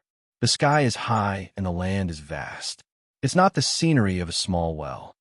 This young man, who had been quietly fighting in the Eastern Sea's martial emperor city for 2 years, had now changed his surname from Jiang to Yuan. He looked into the distance and said, "There's no harm in speaking the truth. At Su Fengyan's realm, as long as he wants to leave, no one can stop him, let alone catch up to him, unless it's Chao Chongqing, Dong Tai, or Toba Bodhisattva. Therefore, what I said about the 10,000 cavalry encirclement was actually nonsense." Wu Zhongshuan sighed with emotion. "The Jianghu is higher than the imperial court. It's not a comfortable thing." The young man agreed for the first time. "One day, where we stand, there will be no immortals or heroes. All the dragons in the Jianghu will be fish in a pond." There was a lake in the northwest corner of West Chu's imperial city. The lake wasn't big, but it was quite famous. Its name was even more interesting. It was called Jianghu. It was said that the lake was bottomless, and its water source was connected to the Guangling River outside the capital. A young woman dressed in simple and elegant palace attire sat in the waterside pavilion by the lake. There was no one around her, and it was completely silent. Chapter 17:24. Probably because she was used to being restrained, she took off her boots and sat cross-legged on the ground. She did not enjoy the beautiful scenery of the lake at the beginning of spring. Instead, she bent forward and lowered her head. In front of her were stacks of copper coins of different denominations, different sizes, old and new, and different heights. She looked at the copper coins in a daze, her mind wandering thousands of miles. She thought of many things from the past, such as that dilapidated little thatched cottage, or that very small but very green vegetable garden, or that time when she carried a heavy box of books and climbed up the mountain step by step. At that time, she only felt that moving books was like moving a mountain. Or that time when she studied to earn money, the feeling of every word being money was much better. Although the current court in West Chu was much quieter than before, when she sat on that chair every day, she would find that the originally pure eyes were no longer there. Instead, they were replaced by a gloomy aura, like pieces of rotten wood. She only found out much later that the court had changed quite a few groups of people. There were quite a few groups of new faces, and there was an endless stream of disciples from noble families. Thus, father and son sat in the court together, and even 3 generations of officials who were all purple and yellow officials began to appear. She sat in the magnificent hall. There were frequent quarrels in the hall. Scholars quarreled with martial artists, scholars quarreled with scholars, and martial artists who were attached to the wings of the scholars quarreled with other martial artists. Almost everyone seemed to be doing their best for the country. Everyone's words were just and honorable, so everyone seemed to be so impassioned. There was nothing wrong with that. She did not understand. The Grand Preceptor, Sun Shiji, was getting older and older. In the last few court sessions, he even had to sit on that royal chair.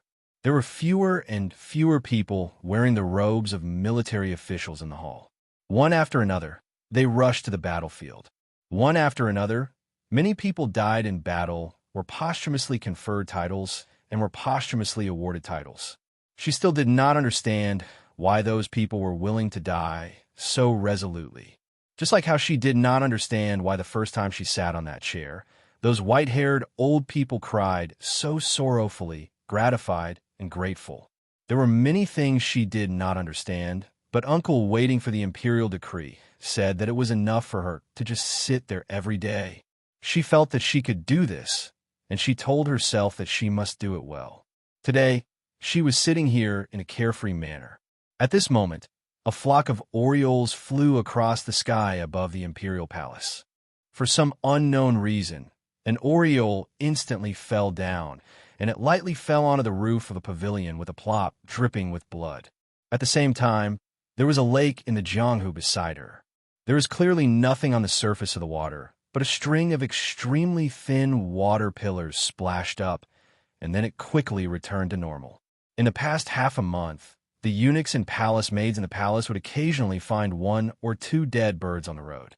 Some had been pierced through by arrows, some had had their wings cut off by sharp weapons, and even more had been smashed into a bloody mess. What was even stranger was that their emperor had spent most of this half a month sitting quietly by the lake in a daze. At the beginning, there would be elite imperial guards standing guard in the distance, but soon everyone would inexplicably feel a chill. At first, they mistakenly thought that it was because of the late spring cold. However, every time they left the palace after the night curfew, every time they left the small lake, they would feel much warmer, even though it was already night without the sun. Over time, that small lake, which was always as calm as a mirror, appeared particularly strange, especially when the entire capital began to spread rumors of countless birds falling. Songs began to spread through the streets and alleys, saying that this was the disaster of a woman ruling the country.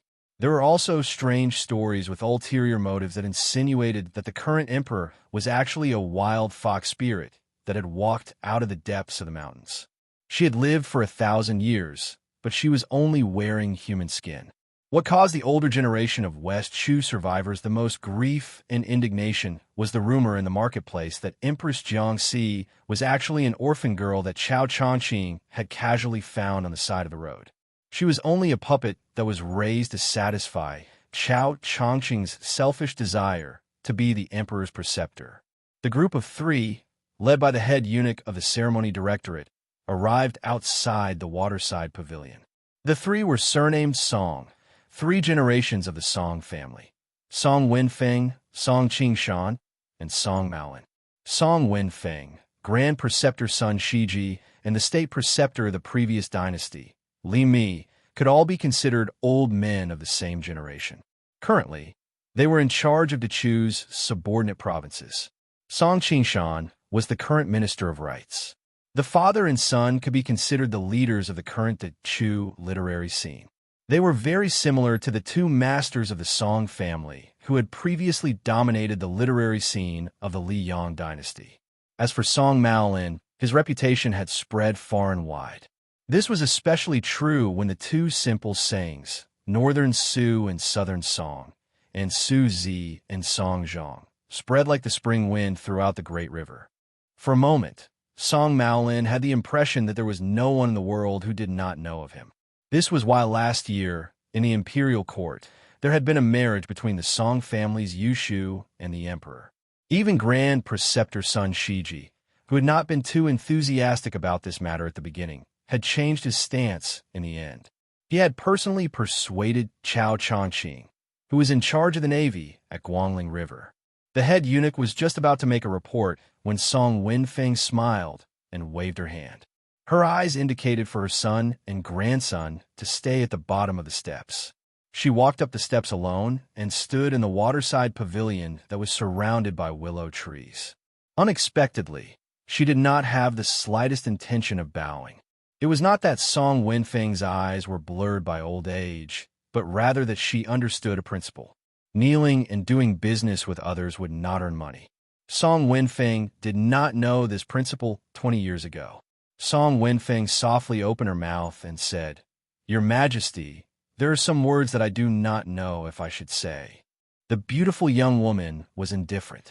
Song Wenfeng had to admit that even if this woman's status was disregarded, her appearance alone was enough to make her eldest grandson fall head over heels for her. Even the old woman, who had lived a pure and simple life for many years, had some small thoughts of regretting being born 50 years earlier. The old woman frowned and slightly raised her voice. "Your Majesty, forgive me for speaking bluntly, but the current situation is no longer in Chu's hands. If the Zhang family wants to survive, they have to rely on external forces." When she turned her head and looked away from the strange copper coins, Song Wenfeng met her eyes and actually felt a little guilty. Song Wenfeng gritted her teeth and said in a low voice, "I won't hide it from your Majesty. There are currently many officials who do not want to be subjects. They secretly collude with Liang's Minister of War, Wu Zhongshuan, and the Southern Expedition's Commander-in-Chief, Lu Xianxia. They continuously leak information about Chu's military formations and deployment. At this time of crisis, I am willing to be a villain who will go down in history as a notorious villain for 10,000 years for the sake of Chu's land." She calmly said, "Minister Song, are you trying to say that you are slightly more loyal than those people? They are fence-sitters who have sided with the Liang imperial court, while your Song family has the strength of character to choose the king of Yanqi, Zhao Bing?" Song Wenfeng's old face turned red, and she was even more shocked. How did this little girl know about such a secret? She indifferently said, "Not only do I know that your Song family has chosen the king of Yanqi, but I also know that Minister Zhao of the Ministry of Appointments secretly sent someone to deliver a secret letter to Lu Xingxiang. Minister Lu of the Ministry of Works and Assistant Minister Ma of the Ministry of Rights have chosen to side with Wu Zhongshuan." Since the window had been opened, everyone spoke openly. Song Wenfeng did not care about her old face anymore. She straightened her back, stroked her beard, and smiled. "As long as your Majesty agrees with me." Without waiting for Song Wenfeng to finish, Empress Xianxia waved her hand and said, "You may leave." Song Wenfeng did not move at all. She sneered and said, "Your Majesty, do you still think that West Chu is the same as last year's West Chu? May I ask where Ko Jianghuai is? Where is Chao Changqing? Your Majesty, if you are willing to take a step back now, then the king of Yanqi, Zhao Bing, will promise you that you can still be the emperor for 10 years. In the future, you can abdicate the throne to him or his son." She lowered her head and looked at the copper coins. "You can live your lives as long as you are happy. However, if you think that Chao Changqing and LV Dantian are not in the capital, you can do whatever you want and force me to do anything." Song Wenfeng smiled playfully. "I wouldn't dare. Who doesn't know that your Majesty is an expert like a sword immortal?" She suddenly frowned and her face turned pale. The ceremony supervisor eunuch at the bottom of the steps trembled and lowered his head without saying a word. Song Wenfeng exhaled heavily and walked to the side of the river. She looked at the river's surface. "At this time, Sun Shiji is almost dead. Your Majesty's Qi is also almost gone. If not for the fact that I still remember the previous emperor, it wouldn't be difficult for me to change the surname of this palace to Song." The old man smiled and said, "Of course, it doesn't matter what the surname of West Chu is. It doesn't even matter what the surname of the world is in the future. Because no matter how the throne is rotated, the Song family is indispensable." Her face returned to normal. She didn't even bother to raise her head. She just looked at the copper coins and twitched her mouth imperceptibly. She wasn't afraid or worried. She just felt a little wronged. "Hey, whether I see you or not is one thing, but whether you come or not is another. So, where are you?" A cool breeze suddenly blew through the gates of West Chu's capital. The cool breeze blew through the 12 gates. When the figure suddenly stopped outside the gates of the imperial city, his sleeves were still fluttering lightly. The armored guards above and below the gates were all stunned.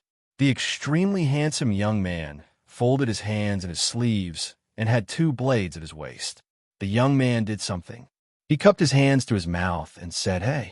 It seemed like he was telling someone, but also like he was telling the entire capital, telling the entire Chu. "I'm here. I'm here. I've come from the northwest to the southeast." Chapter 17:25. When the breeze passed from the gate of West Chu's capital to the gate of the imperial city, almost no passers-by took it seriously. Only an old madman with disheveled hair stood there in a daze. This old man was even treated as a joke by the officials far away in Great Peace City. At that time, the old man in ragged clothes walked through the alleys as usual to ring the night. Normal night watchmen would appear at night, but he was different.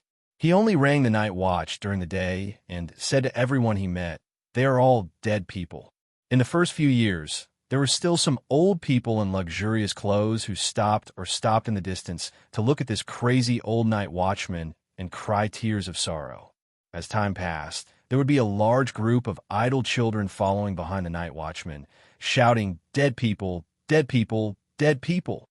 Most of them would be pulled by the ears and dragged back by their parents. After a few more years, almost the entire city began to become accustomed to this sight.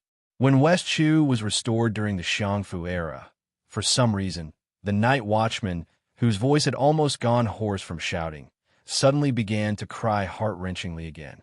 The sorrow and bitterness in his voice was even greater than in the past. Before the restoration of the country, the Grand Preceptor Sun Shiji, Chao Changqing, and Xianxia, who had not yet ascended the throne, had once met this old madman on the street.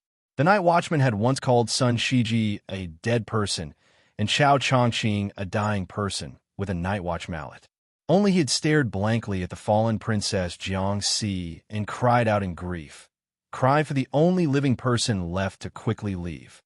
At that time, after the night watchman had run far away, Sun Shiji revealed the mystery. Only then did Xianxia learn that the night watchman's real name was Jiang Shuiling.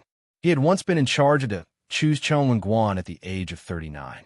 Under his command were no less than 3 academies of West Chu and 600 editors. He was a scholar who had been praised by the late emperor of West Chu as Jiang Shuiling in literature and Chao Boi in chess. Unlike many of the remaining old people of West Chu who worshipped the peace of Old Huang or who directly fled to Zen wild forest, Jiang Shuiling had gone mad. He had gone mad for more than 20 years and had been the night watchman of the #1 city of the Central Plains for more than 20 years.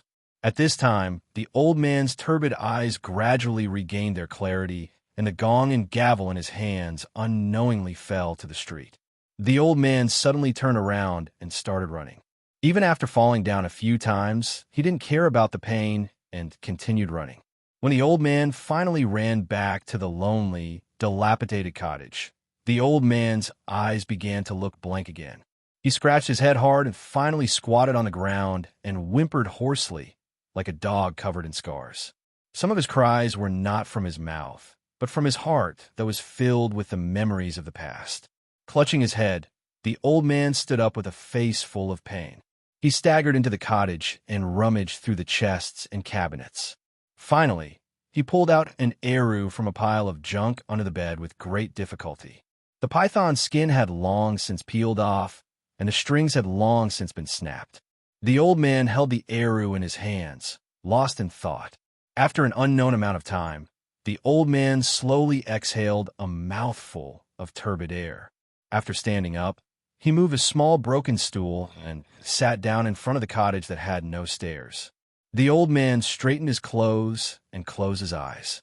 Then he extended a finger and dipped it in his saliva. There seemed to be a zither score placed in front of him, but it also seemed to have been flipped open by the old man. Only then did he begin to play the eru. The song in the old man's heart was called Spring and Autumn.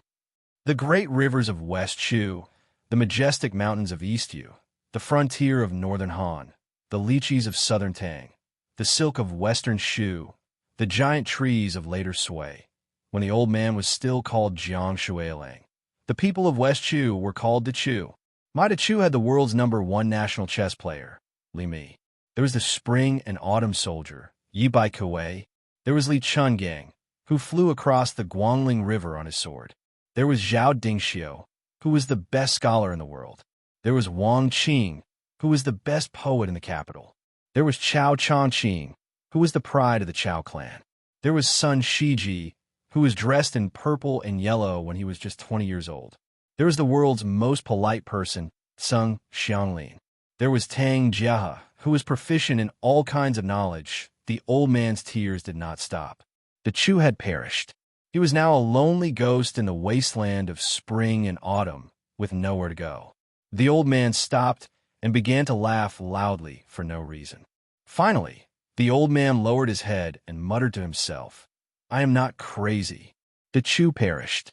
Some people pretended to be asleep, some pretended to be stupid, and some pretended to be dead.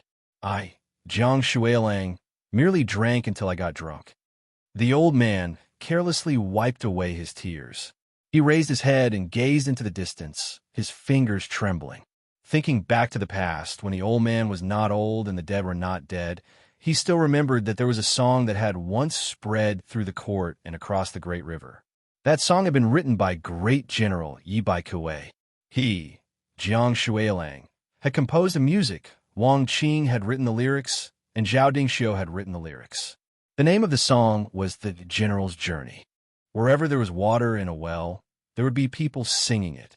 The old man sang loudly, but after just one line, he broke down in tears. The youth has not yet reached the age of 20, but he has left his home, Liang, Great Peace City, Palace City, Imperial City, and Inner City. From the inside to the outside, there were people guarding the city. In the past, Teacher Lu Hao had been one of them. Now, the old ancestor of the Wu family sword tomb was the same. Other than those martial grandmasters, Great Peace City itself had two large formations with the Imperial Astronomer as the center that operated continuously. The vast formation in West Chu's capital had been destroyed long ago by Prince Guangling Zhao after the mountains and rivers had been destroyed.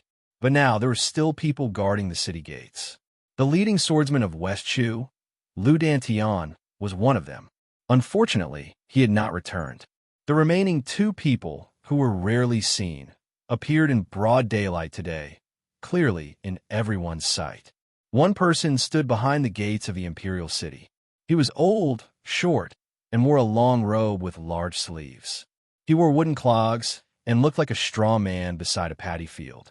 The other person stood in front of the palace gates and looked at the back of the former. He was also an old man. This person wore a python robe. It was not the style of the vassal kings of Liang, nor did it conform to the etiquette of the present West Chu imperial family. It was the python robe of the vassal kings that could only be seen in the old Chu temples. This old man, surnamed Jiang, who had once been removed from the imperial family of the Chu, was tall but lifeless. Between the two old men, there were 1,600 elite imperial guards. 1,600 bright metal armor glittered under the sunlight, as if they were wearing the golden armor of the immortals of the celestial court. On the two city walls, there were almost 1,000 crossbows ready to fire. That daring young man stood alone outside the gates. On the city walls, numerous generals in luxurious armor stood behind the battlements. They were all sweating. No one dared to act rashly or give the first order. The common people of the two largest cities in the world believed the most in the existence of immortals on earth. One was the Great Peace City of Liang, and the other was the city under their feet. To a large extent, all of this was because of one person, the great official Chao Chongqing. The Jianghu of the martial emperor city of the East Sea was not as wild as the other two cities. This was because Wang Xinji, who claimed to be the second in the world, had never called himself an immortal. In 60 years, countless experts had come and gone, but they had all been defeated by Wang Xinji. Incidentally, the common people of the martial emperor city had also lost interest in the so-called immortals. But whether it was Chao Chongqing or Wang Xinji, no matter how high their martial cultivation was, this young man, with his hands on the hilt of the saber at his waist, was, at the very least, a great grandmaster on the same level as the two of them. Su Fengyan stood where he was. It was not until this day, in this moment, that he suddenly realized that the old man in the sheepskin coat was from West Chu. Su Fengyan grinned. He remembered that after the Battle of the Three in Great Peace City had ended, the top grandmasters like Chao Chongqing and Dong Tai had all asked him the same question. Had that old man who had broken through 2,600 armor with a single breath by the Guangling River reached the threshold of celestial being? At the time, Su Fengyan had not directly given an answer. He had only smiled and extended a finger, and then let the two guess. The length of a breath could travel 1,000 li and then 100 li. A breath of sword energy could cause thunder to roll 1,000 li. As long as one had a clear conscience, such as the green-clothed sword god 60 years ago, or the old man in the sheepskin coat who had resolved the knot in his heart 60 years later, one could easily become the #1 in the world. Because one was Li Chungang. The Jianghu was so vast, but only one was 3 feet away from the sword in one's hand. The title of being invincible in the world was so important, but only one, Li Chungang, could let it go as he wished and take it as he wished. Su Fengyan suddenly felt slightly angry. Unfortunately, the person he wanted to vent his anger on was not in this city. At this time, they were probably far away from Great Peace City. Chao Chongqing, I should not have let you take her away back then. If it was today, why don't you try to pretend to be an expert in front of me again? Su Fengyan put his palms on the hilts of the Baoyang blade and the soldiers of crossing the river, and took a deep breath. The spirit reaches the rainbow. When Su Fengyan gripped the hilts of his blades, in a flash, the grand and dignified gates of the imperial city were crushed under his foot. Thunder roared in the capital of West Chu. The dust of the gates flew wildly. The short, wide-sleeved old man guarding the gates of the imperial city was unmoved. He held his breath, spread his hands in front of him, bent his middle finger, and flicked his fingers. With each flick, the old man, whose sleeves were swollen like they were filled with wind, slid back dozens of feet.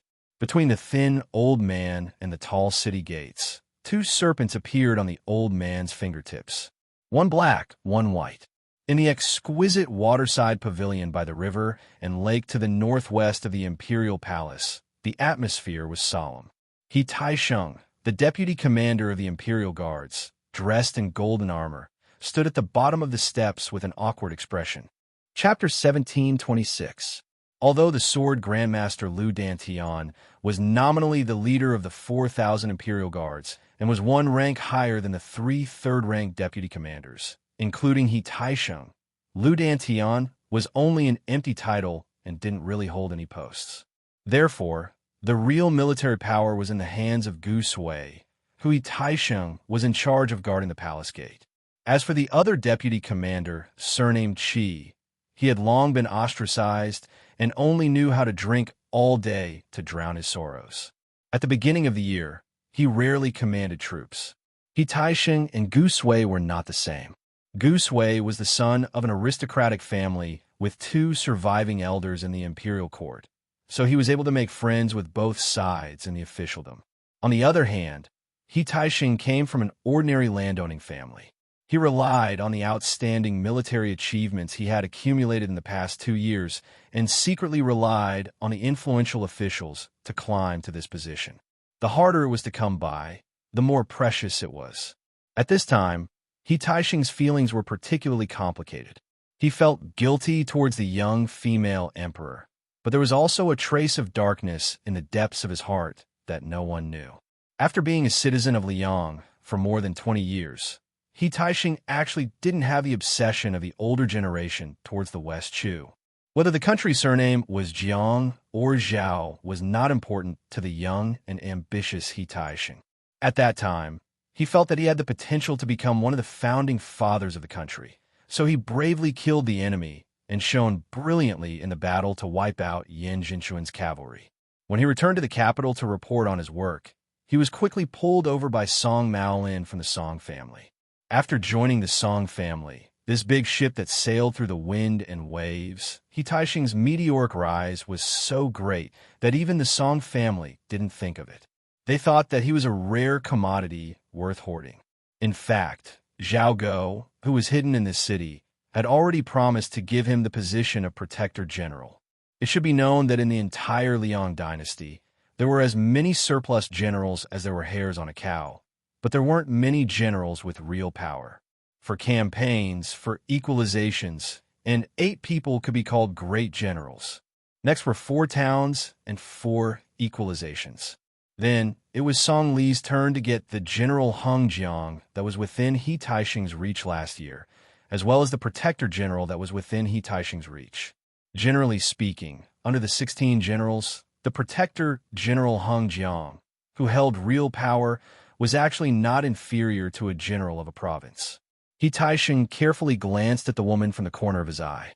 The Emperor of Dechu, a beauty with a rouge evaluation. Furthermore, she was a female sword immortal.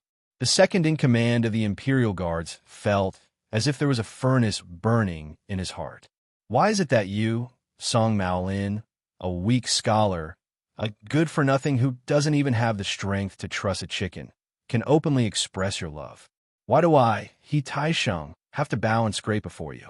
Why do I have to deliberately lower my wine cup to you every time I raise my wine cup to make a toast at a banquet? After hearing He Taixing's urgent military situation, Song Wenfeng still looked confident and stood near a pillar. The old man smiled and said, "Your Majesty, do you think that everything will be fine now that that person has suddenly appeared in the capital?" The old man didn't get an answer and continued. "His appearance is somewhat unexpected. Logically speaking, if he wanted to stand outside the capital, he should have waited for the 10,000 Beiliang barbarians to break through Wu Zhongshuan's army in order to choose several lines of defense. However, I can only say that this young vassal king's courage is commendable. Unfortunately, his luck is really bad. After I learned from the palace that Chao Chongqing had indeed left the capital to travel north, the three great clans led by the Song family began to make arrangements. Originally, it was to deal with the worst-case scenario if Chao Chongqing heard the news and rushed over. It wasn't a deal with that young man, surnamed Su. Your Majesty has just arrived and is still too young. There are many secrets that you don't know. Of course, Your Majesty has never been interested in court politics." Speaking of this, Song Wenfeng's tone revealed a hint of ridicule for the first time. After all, it is a woman who is in charge of the country's affairs. How can her thoughts truly be placed on the rise and fall? The pale Song Maolin was just about to speak when his father, Song Qingshan, grabbed his sleeve and glared angrily at him. Song Maolin wanted to say something, but hesitated. However, under his father's warning gaze, this famous character finally lowered his head and clenched his fists with a pained expression. As the current clan lord of the Song clan, Song Wenfeng reached out to stroke the vermilion pillar. People's hearts are fickle. Back when Dechu was destroyed and Zhao Yi took over the city, he quickly revealed the details of the Great Formation. However, after we drove away that vassal king of Liang, someone else ran over to tell us the inside story of the Great Formation. They said that Zhao Yi had only destroyed half of the formation back then. Your Majesty, take a look. One thing was sold in 2 parts, and both parts were sold at sky-high prices. Isn't that amazing? This old subject used to be a pedantic scholar who only read books and wasn't much better off than Tang Jiahe, who had fled to the depths of the mountains and forests. However, after watching from the sidelines for 20 years, I finally understood that in the bustling world of fame and fortune, who isn't a merchant? Ordinary merchants seek profit, while we scholars seek fame. Even after death, we want to leave our names in the annals of history. In the end, it's all the same. The old man seemed to have sensed a cold intent and subconsciously tugged at his collar and cuffs. Your Majesty, this old subject asks you to raise your head and look around. Who in Dechu's imperial court isn't waiting for a good price? Who isn't looking for a way out? There are quite a few people who are truly loyal to Your Majesty, but unfortunately, they're no longer in the capital on the battlefield. They won't be able to escape death. Even if they're lucky enough to survive the battlefield, we won't let them live. I believe the Zhao clan of Liang will be happy to see this happen. Whether it's scholars killing scholars or scholars killing martial artists, they've never killed without spilling blood. The key is to kill them so that they won't be able to make a comeback in the annals of history. At some point, the Empress of Dechu was still sitting cross-legged. However, she was now facing the Jianghu with her back to the crowd. She had also put away the stacks of copper coins she had placed carefully before. "Are you trying to scare me?" she asked in a childish tone. "Are you trying to scare me?" Song Wenfeng didn't know whether to laugh or cry. This felt like a grass saint had painstakingly written a flamboyant masterpiece. Next to the table stood an illiterate boor who asked how it was written. The boor replied that he didn't understand a single word. She continued, "Although I don't really understand what you're saying, I'm not scared." She actually had something she didn't say. "I was bullied since I was young." Song Wenfeng, who felt like she was playing the lute to a cow, suddenly felt a violent anger. She suddenly raised her hand and was about to slap this young woman. At that moment, the old man had never been so heroic. But suddenly the ground shook violently. The old man almost crashed into a pillar. At the gate of the imperial city, two aggressive dragons pounced forward. Su Fengyin didn't pull out a blade. Instead, he raised both hands and spread his fingers. He actually grabbed the two large dragons' ferocious heads in a death grip. There was an explosion of light between his fingers. The two gusts of astral wind were majestic and fierce. They blew Su Fengyin's hair backwards. Su Fengyin pressed down with both hands. The black and white dragons were like coarse old oxen that had their heads forced down to drink water. Without any strength to struggle, they crashed into the water. Two enormous holes appeared on the left and right sides of Su Fengyin. The holes were as deep as the dragons were long. Su Fengyin looked at the expressionless, short old man. "I didn't come to kill people, but don't push your luck." The old man, 20 zhang away, smiled coldly. He crossed his hands and drew a large circle in front of him. His chi rotated and rippled. In the end, it formed a wide and thick mirror. It was like lifting a basin of water and then removing the basin, but the basin of water was suspended in the air. The old man stared at the young king, who seemed to be the leader of Jianghu, and said with a fake smile, "This old man is just a ghost in a withered grave, but he still has a knot in his heart. He hasn't had a chance to compete with Cat Han Xianxia, so he still doesn't know who is the real number one in the finger profound realm." In the mirror, the tall buildings were vivid and lifelike. They were like pavilions in the sky, like a mirage, like a fairyland. If one looked carefully, they would see that it was the scene of the entire capital of West Chu. It was exactly the same. The old man stretched out a finger and tapped it gently. He tapped it again and again, a total of 5 times. In the sky above the capital of West Chu, it was like a thunder from the 9th heaven. It broke through the clouds and hit the young king's head. When the immortal was angry, 5 thunders would strike. The first thunder that attracted the heavens, and earth exploded 3 feet above Su Fengyin's head. The turbulent chi scattered around Su Fengyin and flowed to the ground, instantly shaving off 3 inches of the ground. The old man's eyes showed a touch of surprise, but the old man was soon stunned. The second thunder did not hit the young king's head, but 10 feet above. The third one was even higher.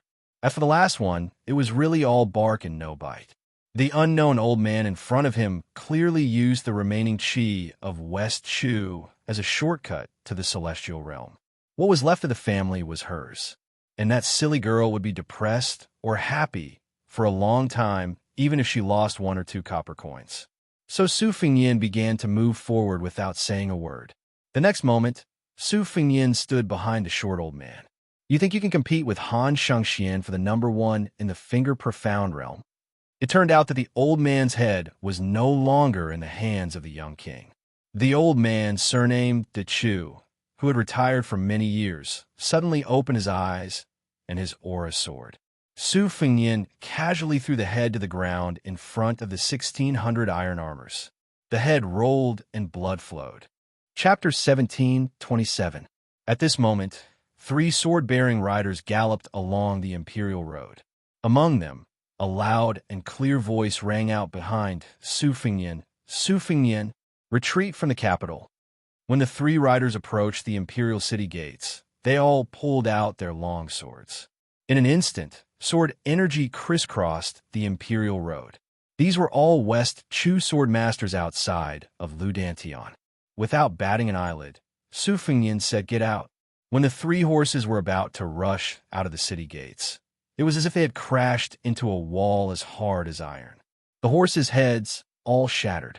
Although the 3 famous Chu sword masters sensed this, they abandoned their horses and leapt up. Each of them used the swords in their hands to stab at the invisible wall.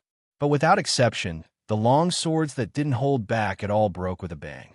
The swordsman with the greatest strength even crashed into the wall of energy. 3 thin needles pierced a large piece of rice paper.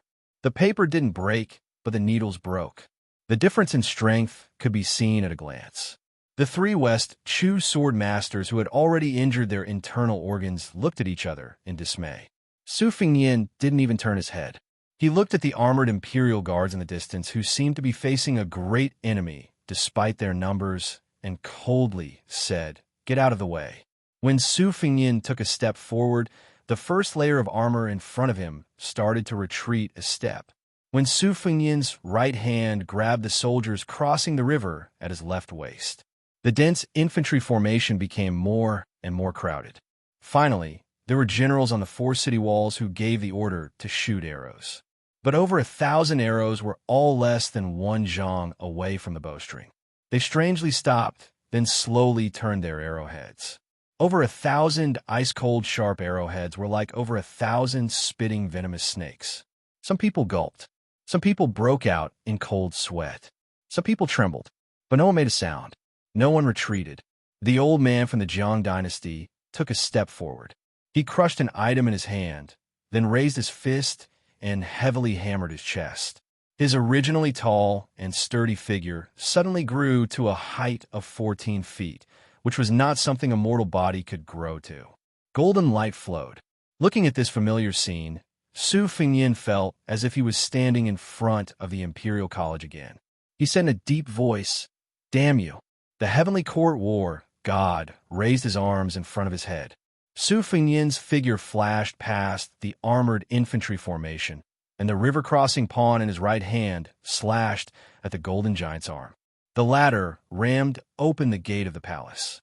When Su Fengyin walked through the door, the golden giant who was kneeling in the dust stood up straight and said loudly, "Again." Su Fengyin disappeared in a flash. The golden giant retreated again, leaving a deep trench in the hard ground. This time, there was no need for the golden giant to remind him. Su Fengyin had already smashed the indestructible golden body condensed from West Chu's luck into the ground with his saber. Su Fengyin raised his saber and walked forward. Behind him, gravel sputtered from the pit, and golden light shot out. The giant ran towards the back of the young man with large strides. He was as fast as lightning, and every step he took shook the ground. Su Fengyin's left hand held the Baoyang saber on his right waist. In fact, this cold saber had already been broken in the battle with Chun Jibao at the Guangling River, and the river-crossing pawn had also shown slight cracks. In that battle, Su Fengyin had stabbed Chun Jibao. The price was his shoulder being hit by the plum wine spear that had turned purple. Su Fengyin turned around and slashed with his left hand. Half of the cold saber was like the crescent moon at night. The golden giant's head was not cut off. Instead, he was sent flying, and his entire body crashed into the city wall. This giant, who was comparable to the great Vajra realm of Buddhism, used both hands to pry open the city wall and was about to break out to continue the battle. Su Fengyin leaned forward, held his saber with both hands, and rushed forward. Near the Jianghu waterside pavilion, news kept coming in. He Taixing's expression became more and more serious. Song Wenfeng's expression was uncertain. The young empress did not seem to care about the fierce battle over there. She looked at the dead still water surface, and occasionally a water column splashed up. Perhaps no one noticed the detail, and that was that the water level of this small lake had risen by more than 10 feet in just half a month. However, because the eunuchs and palace maids were new to West Chu, they did not know about the past. They only thought that it was normal for a small lake to be like this after spring. She rested her chin on her hands and stared into the distance. The lush greenery was full of vitality. This time, it was her turn to sneer. "Why are you afraid?" Song Wenfeng sneered. "Does your majesty really think that the king of Baoyang can escape unscathed? Do you really think that you can escape with him?" It was a beautiful season with long grass and flying orioles. However, an oriole fell into the lake for some reason. She muttered in a voice that only she could hear, "I'm not leaving." Song Wenfeng said sternly. Xianxia, don't forget that you were born as a member of the Jiang family of Dechu. Even if you die, you should be a ghost of the Jiang family of Dechu. You can die anywhere in this world, but you can't die in Bailiang. That is not a place where you, Xianxia, can rest in peace. Song Wenfeng was so angry that she laughed. She turned to stare at the young woman. This is the biggest joke in the world. The eldest son of Su Xiao wants to rescue the emperor of the Jiang family of Dechu from this cage. Your Majesty, I, Song Wenfeng, ask you one last time as a subject of Dechu. Even if no one in Dechu stops you, do you dare to leave with him? How can you face the ancestors of a Jiang family? At this moment, an unfamiliar but warm voice sounded not far away. Old bastard, can you shut up? Song Wenfeng felt as if she had been struck by lightning. She didn't dare to turn around immediately. Song Qingshan and Song Maolin weren't much better. The deputy commander of the Imperial Guards, He Taisheng, was sweating profusely. The young man who had finally arrived was travel-worn. Some blood seeped out of his left shoulder, so he subconsciously wiped his left shoulder. He was like a farmer working in the fields. He wiped his sweat clean before knocking on the door so that his wife wouldn't see his tiredness. He Taisheng quietly took a step back. When he moved, his iron armor clanked. This made the deputy commander, who was originally very satisfied with his luxurious armor, hate it for the first time. The young man made a gesture of looking around. Then, he purposely didn't look at the elegant Song family playboy. Instead, he smiled at the middle-aged man, Song Qingshan, and said, "Oh, you must be that Song Maolin. You look like a dog." Song Qingshan and Song Maolin's faces turned ashen at the same time. Song Wenfeng narrowed her eyes. It was impossible to tell what she was thinking. As expected of an old fox who had experienced ups and downs in the officialdom for most of his life, Su Fengyin stretched out his finger and hooked it at the middle-aged Song Maolin in his eyes. "Song Maolin, you brat. Stand up. I want to talk to you." Song Qingshan was extremely angry. He angrily rebuked, "Su Fengyin, how dare you? This is my Dechu's capital." There was a slap. Song Qingshan, who had been slapped, flew out and landed heavily on the ground a few feet away. He twitched twice, and then it was unknown whether he was dead or alive. The real Song Maolin was just about to speak when he was slapped in the same way. A certain person even muttered, "Mother of Asterisk, his looks are worlds apart from mine. He dares to come out in broad daylight and pretend to be a ghost to scare people." In the waterside pavilion, her back was facing them. Her shoulders seemed to secretly move a little. Su Fengyin, whose gaze had been fixed on her, smiled knowingly. Seeing her, even if it was just her back, made him very happy. He Taisheng, who didn't dare to breathe loudly, looked down and turned a deaf ear to the tragedy in front of him. Unfortunately, he was still kicked by the unreasonable young man. He was kicked in the air like a shrimp and broke into a thick willow tree. He spat out a large bowl of blood before fainting. Su Fengyin walked up the stairs step by step.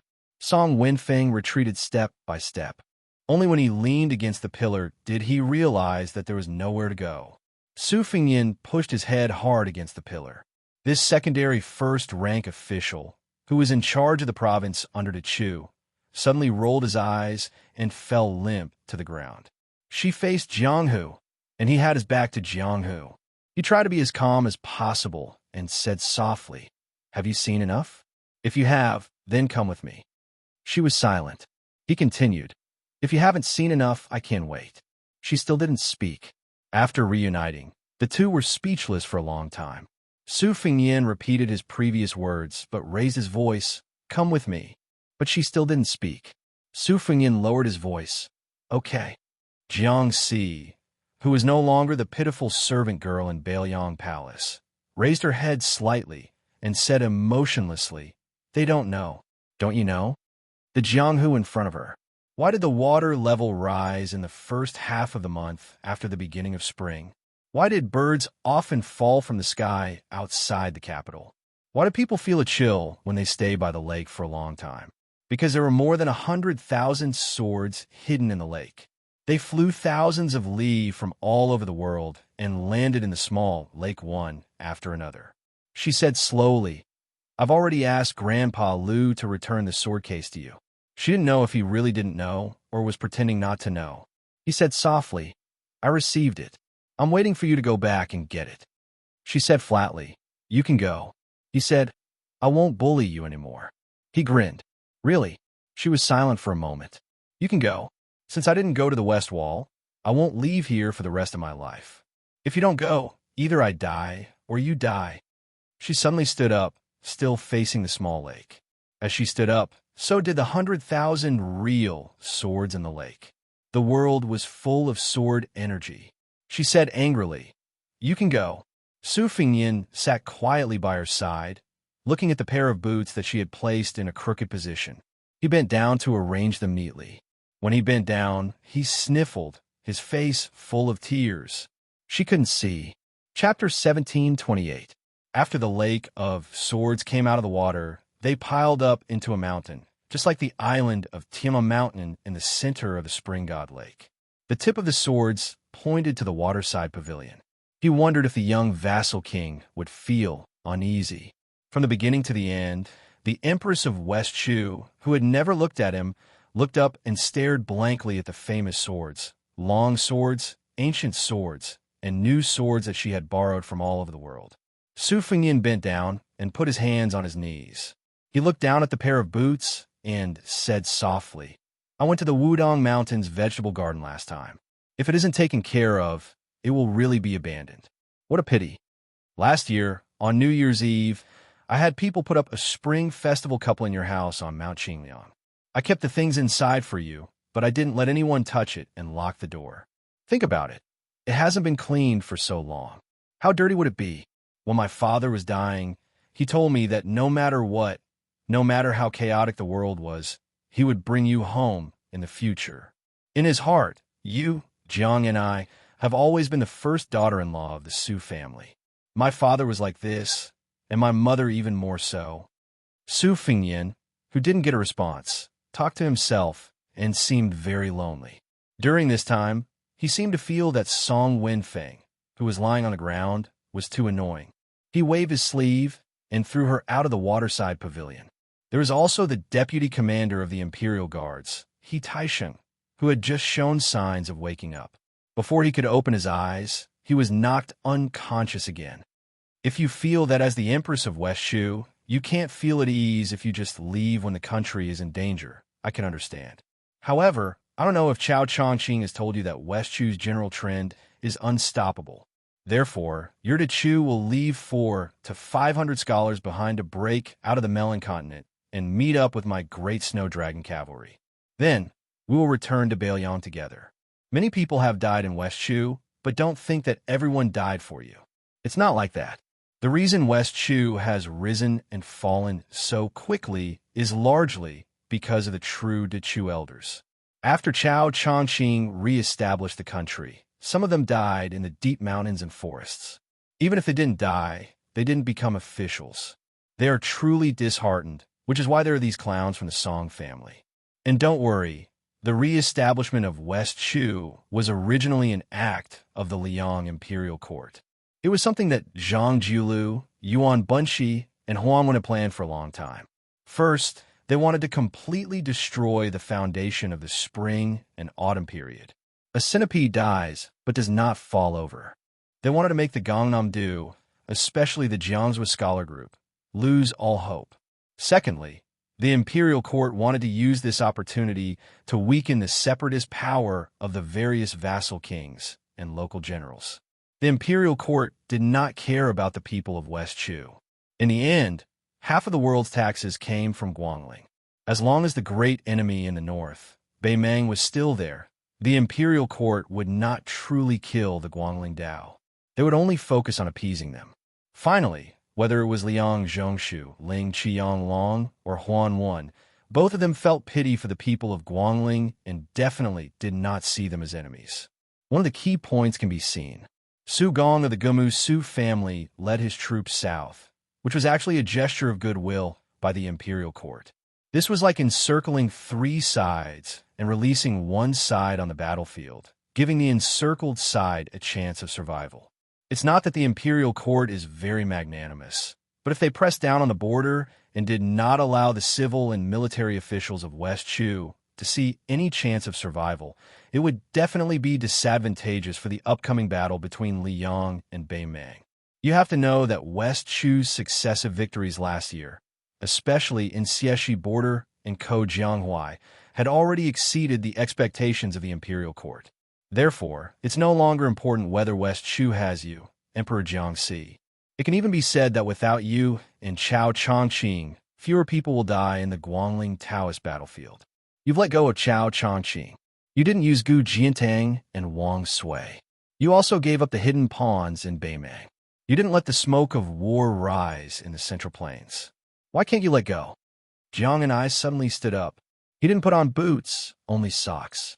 He walked to the waterside pavilion steps with his back facing the young man who didn't look like his Royal Highness at all. His cold voice didn't fluctuate at all. He pointed in the direction of Taiji Palace. I'm the last legitimate member of the Jiang family in Chu. The former emperor died there. Why should I leave? Why should I leave? If it were you, and Beimang's army broke through the border of Liangzhou and killed all the way to Mount Qingliang, would you, the king of Beiliang, leave? Su Fengnian didn't stand up. He looked up at her back. I won't leave, but you, Jiang, and I can. If you don't leave, I'll tie you up and leave. Jiang and I sneered. You're indeed the king of Beiliang, who has 300,000 iron cavalry.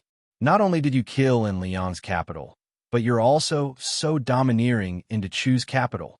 She slowly turned around and suddenly said angrily, But Su Fengnian, don't forget that I'm no longer the maid from Mount Qingliang who could be bullied by anyone. I, Xianxia, am the emperor of the Chu. I, Xianxia, am also the master of all the swords in the world. In an instant, tens of thousands of swords shot out. An exquisite and historical waterside pavilion by the lake turned into a pile of ruins. Dust flew in the air and settled down. There was only a small section of the bench left, and Su Fengnian sat there motionlessly. Beside his feet, her pair of boots were spotless. The ground around Su Fengnian was filled with hundreds of swords that were stabbed in all directions. Sword qi lingered around them.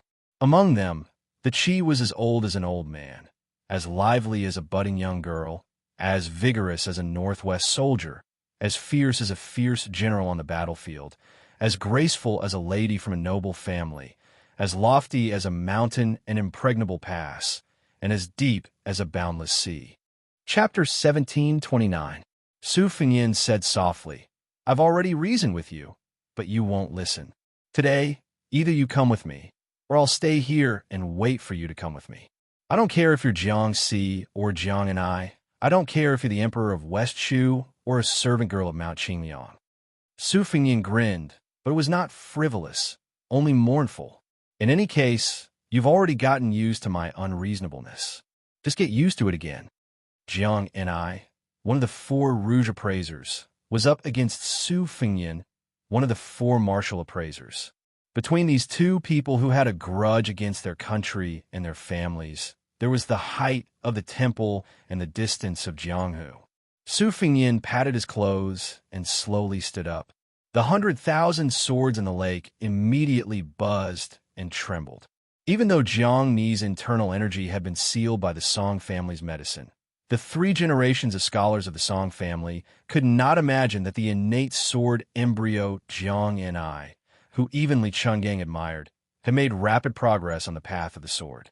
With a thought, with a will, it was a combination of flying swords and willpower.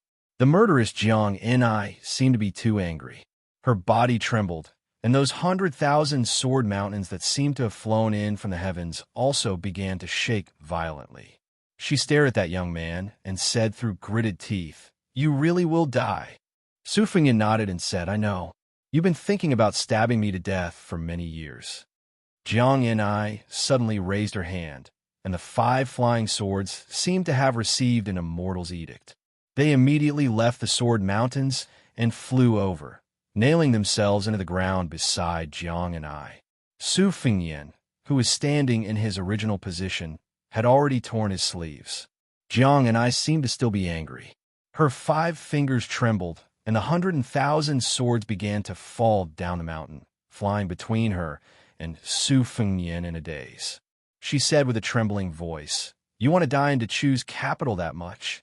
The scoundrel opposite her actually smiled and said, "Guess."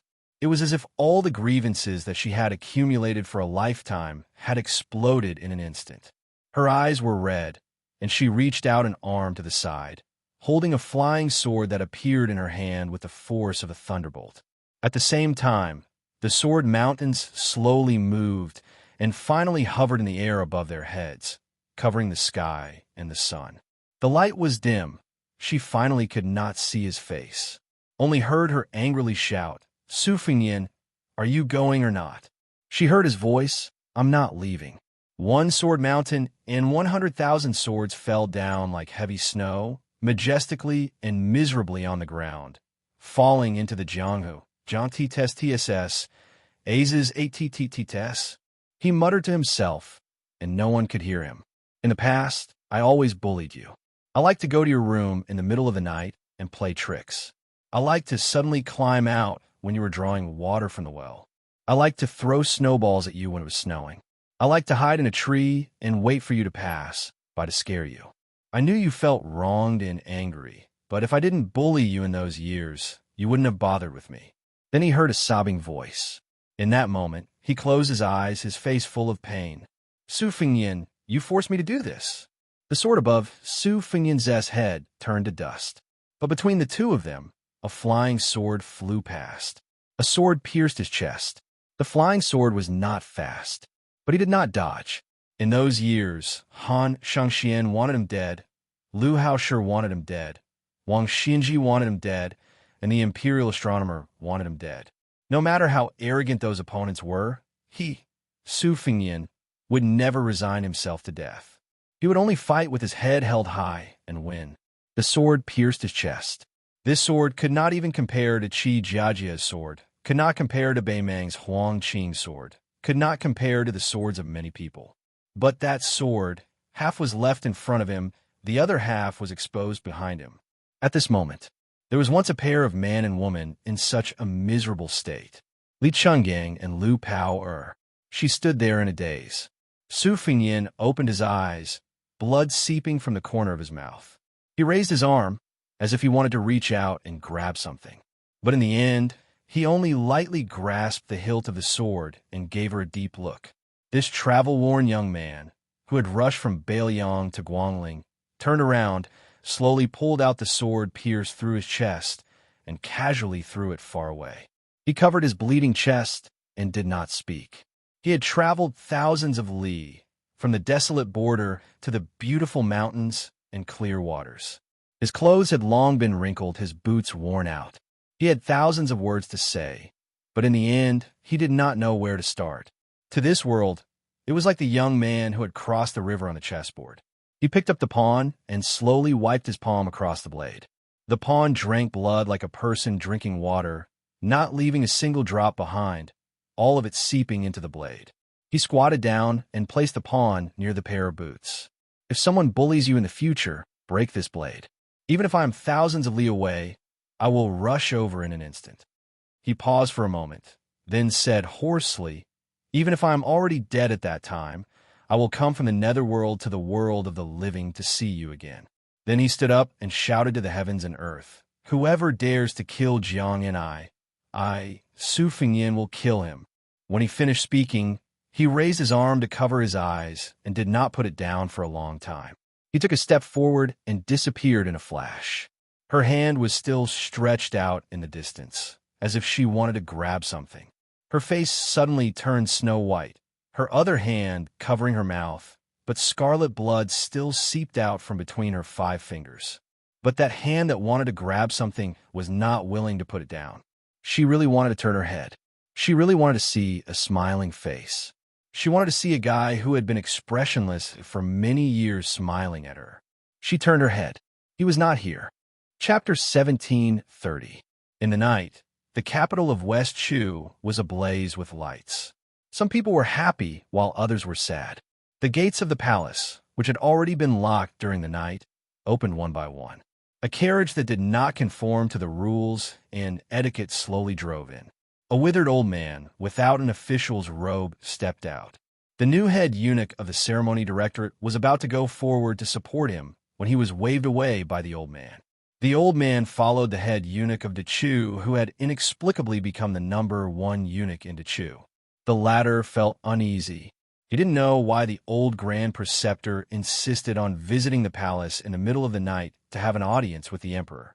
He also didn't know why the emperor wanted to meet the head of the secretariat in Taiji Palace. The gates of Taiji Palace were wide open. Sun Shiji struggled to walk up the steps. The lights in the palace flickered. The old man could faintly see the figure of the emperor. The head eunuch felt a heavy atmosphere, like a storm was coming. The emperor of Dechu did not sit high on the dragon chair to wait for the old man. She did not walk out of the palace to welcome the stabilizing force of the Dechu dynasty. She stood behind the threshold of the palace, wearing a dragon robe. Her hands were behind her back. She had an arrogant attitude that kept people 1,000 miles away. Sun Shiji stopped a dozen steps away from the door of the palace and gazed at her. The old man's weathered face became increasingly bitter. It was not only because of the insidious assassination attempt that had occurred in the manner of the head of the secretariat. It was more because the woman in front of him had for the first time openly shown her resistance. It made the old man feel both discouraged and guilty. After the head eunuch bowed and retreated far away from the palace, Sun Shiji slowly said, "Your Majesty, the Song family has let down Dechu. They have let down the scholars of Dechu. I, Sun Shiji, am blind.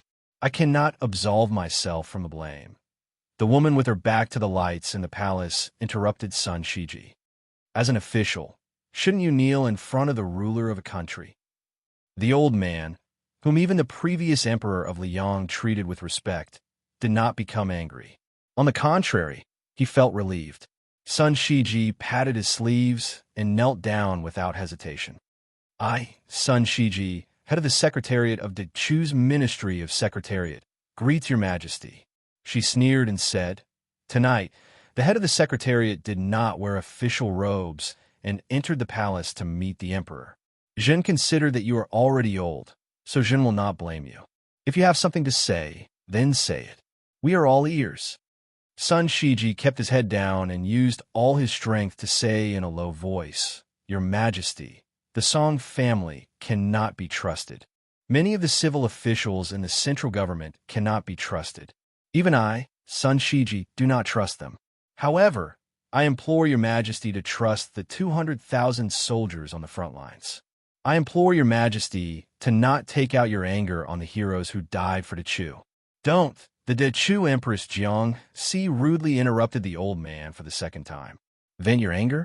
Don't forget that we are standing right in front of you, just 10 steps away from you. If I really want to vent my anger on you, do you really think you can live past sunset?" She raised her voice. "The Song family is blind, but I can tell you, Sun Shiji, even if there is no Chao Chongqing in the capital and no imperial guards loyal to me, I can still kill all the traitors who dare to betray the Jiang family of Dechu." Sun Shiji's palms were pressed against the cold ground.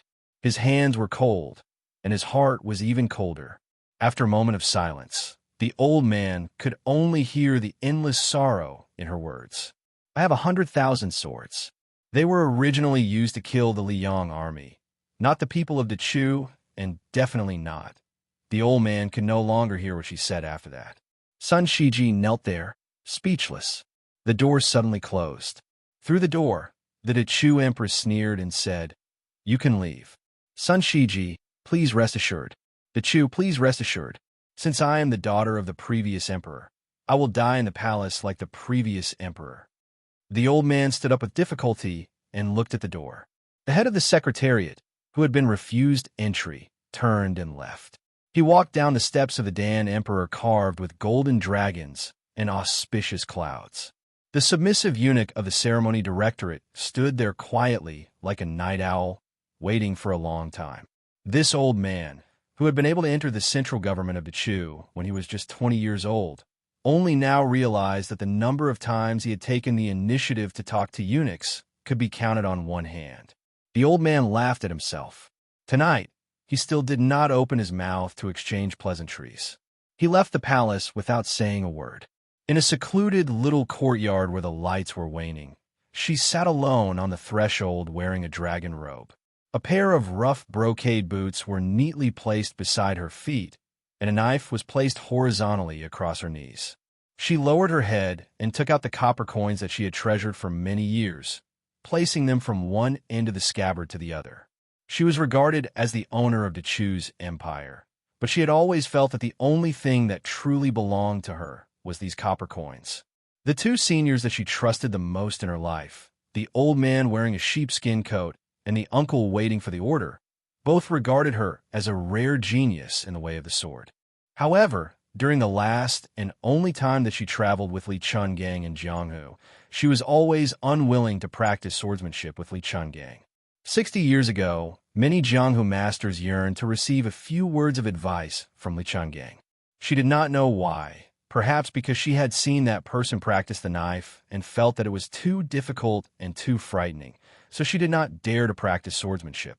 She only knew that she was timid. She had been timid for so many years and had been bullied for so many years. Why did she have to practice swordsmanship when she could easily study and earn money?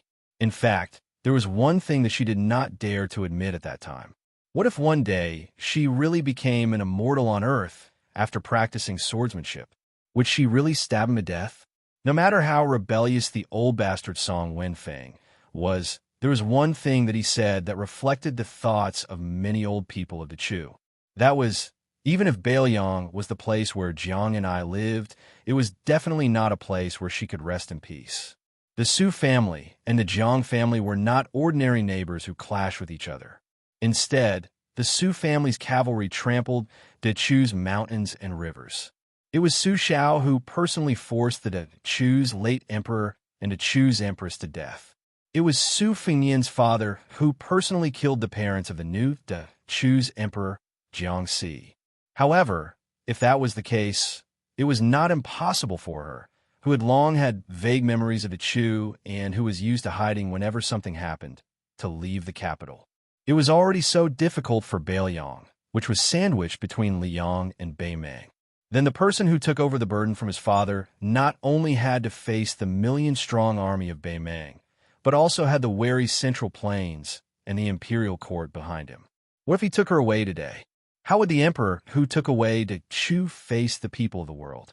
How would the people of the world curse him? In the first battle, the Bailiang cavalry had already lost more than 100,000 men. Would the Bailiang cavalry, who could have died a heroic death on the battlefield of Liangmeng, have to die just because of a fox spirit like her, who could bring disaster to the country and the people? Could he really not feel guilty about this? Chapter 1731. She was a coward who was very afraid of taking responsibility. In the past, she was just a servant girl who would secretly curse people when she was washing clothes. Even if she could be heartless and not care about anything, pretending to be at ease behind you, Su Fengnian, there would be no place for you to feel at ease. She knew that in the territory of Dechu, in the past 20 years, many common people had privately said that the reason for the destruction of Dechu was because of her mother, whose face she had long forgotten. Otherwise, how could the magnificent Dechu, with its wise ruler, gathered civil officials, generals skilled in battle, and common people living in peace and happiness, lose to the barbarian Liang in the north, who didn't even know the etiquette between ruler and official? She didn't want to believe this, but sometimes she was still afraid. She was afraid that she would become his femme fatale. If it was 3 years ago, when she didn't understand anything, when she only felt that a man and a woman should be together as long as they liked each other, she would have left with him. But after entering Guangling Road, although she didn't understand the general situation of the world, after thinking about it and imagining countless scenes of reunion after parting for a long time, in the end, she realized that she didn't dare to leave, that she couldn't leave. She didn't know how many times she hid in her blankets and secretly cried. She didn't know how many times her palms were sweaty when she met with her officials. She didn't know how many times she wanted to fly on her sword to the Northwest Pass to see him, or to see Mount Qingliang in the distance, or to see the little vegetable garden on Mount Wudong. She clutched her chest, but her heart still ached. In the waning light, She missed him very much. She was actually very happy that he came to find her. She really wanted to tell him that she regretted stabbing him with her sword. In the years to come, you can hate me, but don't dislike me. She raised her head, her face full of tears, and sobbed softly. Even if you don't like me, you can only dislike West Chu's Xianxia. You can't dislike Jiang and I. Looking from the top of the city wall, one could see the lights of tens of thousands of homes. There was a young man sitting quietly on the top of the city wall, like a lonely ghost with nowhere to go. His back was to the outside of the city, facing the inside of the city. Every once in a while, his body would sway, and blood would seep out of the wound on his chest that was hastily bandaged. A tall woman dressed in white hesitated for a long time before finally coming to his side. She said sadly, "Why bother? You're fighting an entire country by yourself." The young man was silent. The tall and beautiful woman sighed and said, "Although West Chu doesn't have much fate left, it's still not something you can easily fight against alone, especially when you were injured in the battle with Chun Jibao on the Guangling River. Since things are already like this, why do you want to stay here and make things worse?" In the eyes of a Qi refinement warrior, she could see the giant pillar of providence that stood in the center of West Chu's capital city. White flood dragons were constantly separating from it and pouncing on her, crashing into her body. This was West Chu's true killer move against the Earth Immortals. As for the two city guards, they were not even worth mentioning. The young man was still looking at the distant palace city. He said calmly, "Tantai Pingjing, actually I know that according to fate, there are actually two people whom the heavenly axiom hates to win against Su Fengyan. Other than Xie, who raised a flood dragon in a bowl, there's also you, the sect master of the Guanyin sect." However, in the battle of the imperial astronomer, Xie Guining was beaten to a pulp. Ancestor Liu, who is either a heaven immortal or an earth immortal, appeared. Unfortunately, Hong Shixiang was still unwilling to accept the second recruitment by the heavenly axiom. Therefore, I also know that after Xie Guining's fate was greatly injured, the person who benefited the most was actually you. Therefore, I'm waiting for you to make a move. Instead of waiting for you and me to become enemies in the future, instead of worrying about you ruining my Bailiang's fate in the future, it's better to have a clean end between you and me now. Tantai Pingjing's expression was complicated. Su Fengyan coughed a few times and said slowly, "Before you decide to make a move, the two of us can be considered as friends. Why don't you have a chat with me?" Tantai Pingjing nodded and said, "Okay." Su Fengyan, whose feet were hanging outside the wall, smiled and said, "Guess who I envy the most among all the people of the pugilistic world?" Tantai Pingjing thought for a moment and asked, "Is it not Li Chungang?" Su Fengyan shook his head and said no. Tantai Pingjing hesitated for a moment, and the corner of her mouth curled up slightly. Mount Hui's Xianyuan Jingxiang. Su Fengyan suddenly turned his head and was a little flustered. He scolded jokingly, "You're courting death. Admiration is admiration, but I don't want to be Xianyuan Jingxiang." Tantai Pingjing smiled knowingly. Su Fengyan looked into the distance again. The city was full of lights, as if he was looking up at the bright stars of summer and autumn. I envy Dong Tai the most. He doesn't care about the ups and downs of the pugilistic world, and he doesn't care about the treacherous clouds in the palace. After leaving the Wu family sword tomb, he has no more grievances and no more attachments. He is all alone in the world, riding a donkey and looking at the mountains and rivers. I believe that if one day this peach blossom sword god suddenly falls in love with a girl, he and she will be free and unfettered. Tantai Pingjing said with emotion, "I really didn't expect it to be Dong Tai." Su Fengyan crossed his hands on his knees and said, "Yes." Tantai Pingjing sat beside him and was actually a little taller than him. "Why didn't she leave?" Su Fengyan thought for a moment and said, "Probably because she has grown up. I'm actually not as sad as you think." Tantai Pingjing said, "Then you're still very sad. Being stabbed in the heart by your sweetheart is like being stabbed in the heart. It would be strange if you weren't sad."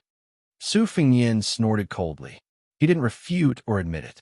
Tantai Pingjing squinted and said softly, "In this life, everyone has their own destiny. Some people are always able to do what they want to do and are very lucky. Some people are always able to do what they want to do and are very happy. And some people can only do what they should do, and some people can only do what others think they should do. Su Fengyan couldn't help but laugh. It affected his wound again, and he coughed heavily a few times. Tantai Pingjing hesitated for a moment, as if she wanted to raise her hand and pat his back a few times. But in fact, she didn't even move her fingers. She was in a dilemma. Su Fengyan shook his head gently and suspected that he was imagining things. He said with a smile, "I didn't expect you to be able to comfort people. Will the sun rise from the west tomorrow?" Tantai Pingjing was expressionless. But even if she wasn't angry, her mood wouldn't be much better. So not long after she sat down, she stood up again. Su Fengyan looked up curiously. She said unhappily, "I'm hungry.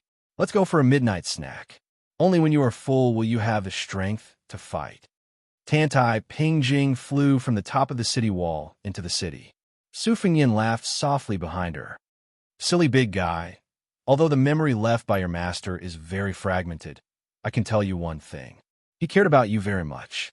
At least when he left the world, he was still worried that you would be hungry." Tantai Pingjing's face flushed instantly, and she almost fell to the ground. After she left, he continued to look at the palace city, looking at her, wanting to be together forever. It seemed that a Taoist saint once said that it was better to forget each other than to help each other in times of need. After sitting for a long time, Su Fengyan, who was drowsy, suddenly stood up and stood on the top of the city wall between the city and the city. The next day, a person was lying on a beam and dozing off. He was leisurely and happy. Chapter 1732. Today's Dechu Court Conference was gloomy and gloomy. This made many mid-level officials, who temporarily did not have the qualifications to enter the hall, feel at a loss. In particular, the three members of the Song family, who were usually like the sun in the midday sky, did not appear. Not only that, it was rumored that the Minister of Personnel, the Assistant Minister of Rights, and more than a dozen other influential officials had all resigned due to illness.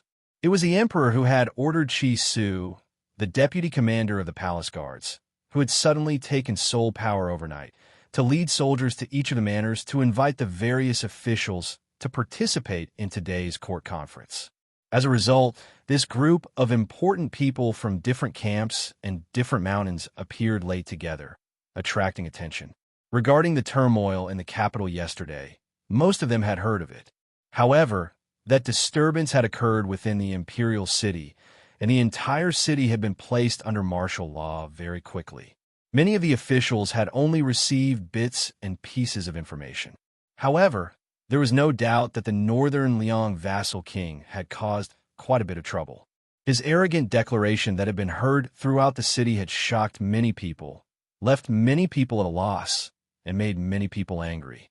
Not to mention others, just speaking of the young talents of the Chu inside and outside the court conference hall, which one of them did not feel grief and indignation. When everyone stepped into the hall, they realized that the head eunuch of the ceremony directorate had also changed his face. The emperor, who was supposed to enter the hall later, was already sitting on the dragon throne. Her eyes were cold. For the first time, many officials felt the majesty of the empress. Important officials like the Minister of Personnel, Yuan Shanhong, and the Assistant Minister of Rights, Guishi, unconsciously lowered their heads, not daring to face the young woman. In the past, almost all of the civil and military officials who held office in the capital and could participate in the court conference had a tacit understanding. Regardless of wind and rain, regardless of whether it was hot summer or snowfall, without exception, they all viewed the daily court conference as a pleasing event and never saw it as a difficult journey. The reason was simple. The Chu's emperor was not only a young woman in her prime, but she was also one of the four beauties of the Rouge Review. Looking at the emperor sitting high on the dragon chair and wearing a dragon robe, even if it was just a glimpse out of the corner of one's eye, one would feel relaxed and happy. Last year, when the Chu's power was at its greatest, there was an elegant joke. There was a young general in the Chu who had made a name for himself in the court. In defeating Yang Shunxing and Yin Jinchuan, the two great generals of Liang, He had made illustrious military achievements.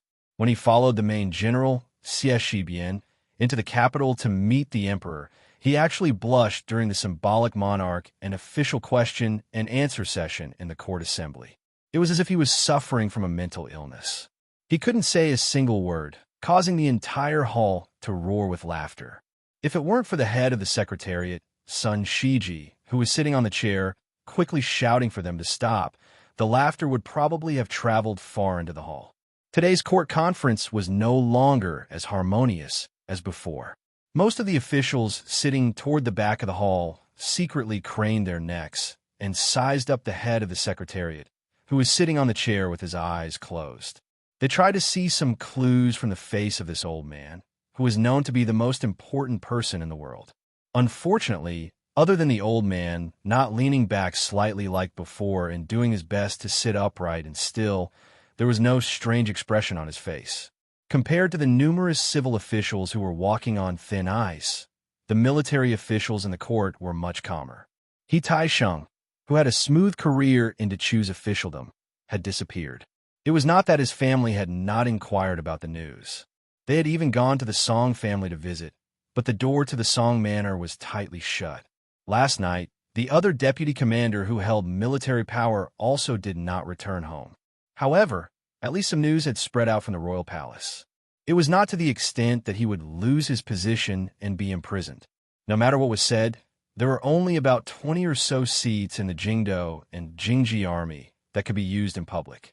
All of a sudden, there were 2 fewer seats. This meant that many people could take advantage of the situation and move forward. This was a good thing. Now that their positions were higher, even if there was a day when the person sitting on the dragon chair was changed, even if the official hat of Westchu was worthless, the possibility of it being exchanged for a protective talisman or a life-saving talisman was greater. Otherwise, who would take a minister-counselor of the 6 ministries seriously?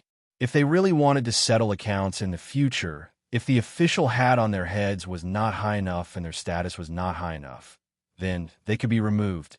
Lu Xingxiang and Wu Zhongshuan did not even have to greet the Emperor of Great Peace City or the Ministry of Justice. The head eunuch who was supposed to be the head of the ceremony directorate shouted, "I have something to report." However, this head eunuch who was supposed to be proud of his success kept a straight face and did not show any signs of opening his mouth.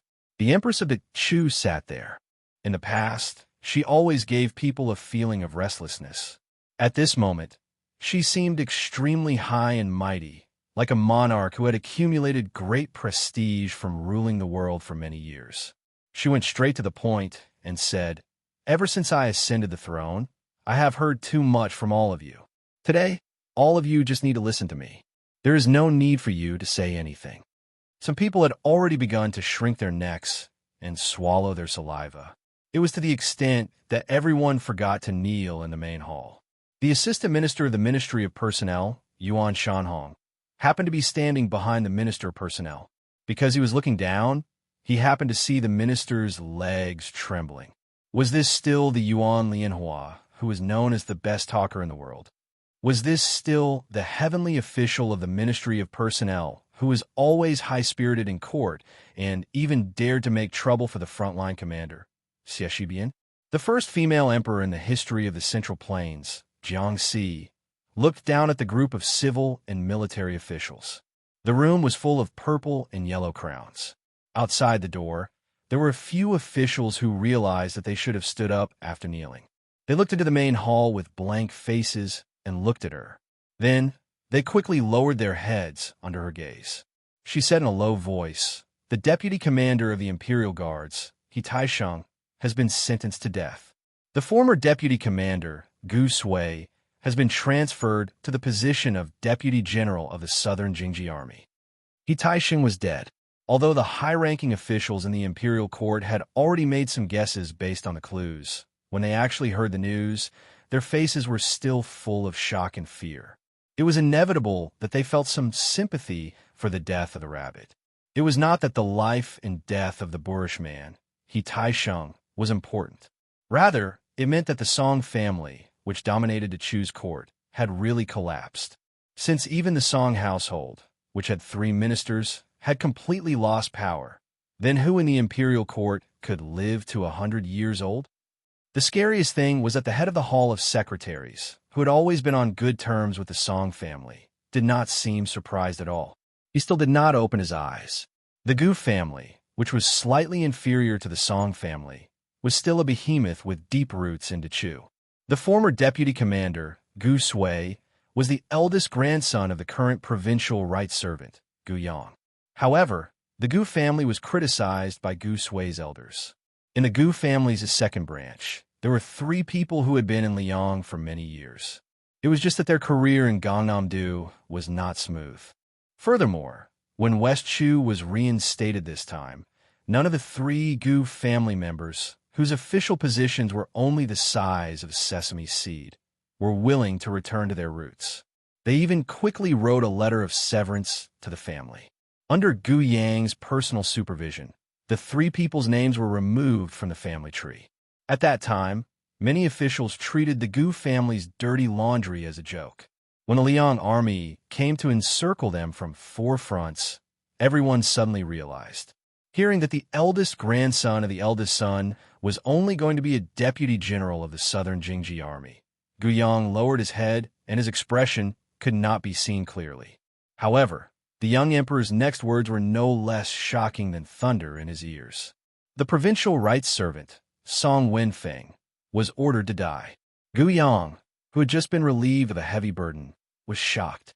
What if the word left was changed to right? While he was shocked, he could not help but ask himself, if he was really ordered to die, what would Gu Yang do? What would the entire family do? After looking at each other, a third-rank civil official, who was well known in the imperial court, immediately walked out of the ranks. He held a jade tablet in his hands and lowered his head, saying in a low voice, "I would like to ask your majesty, why did your majesty order Sir Song to die? I would also like to ask, why was Sir Song sentenced to death?"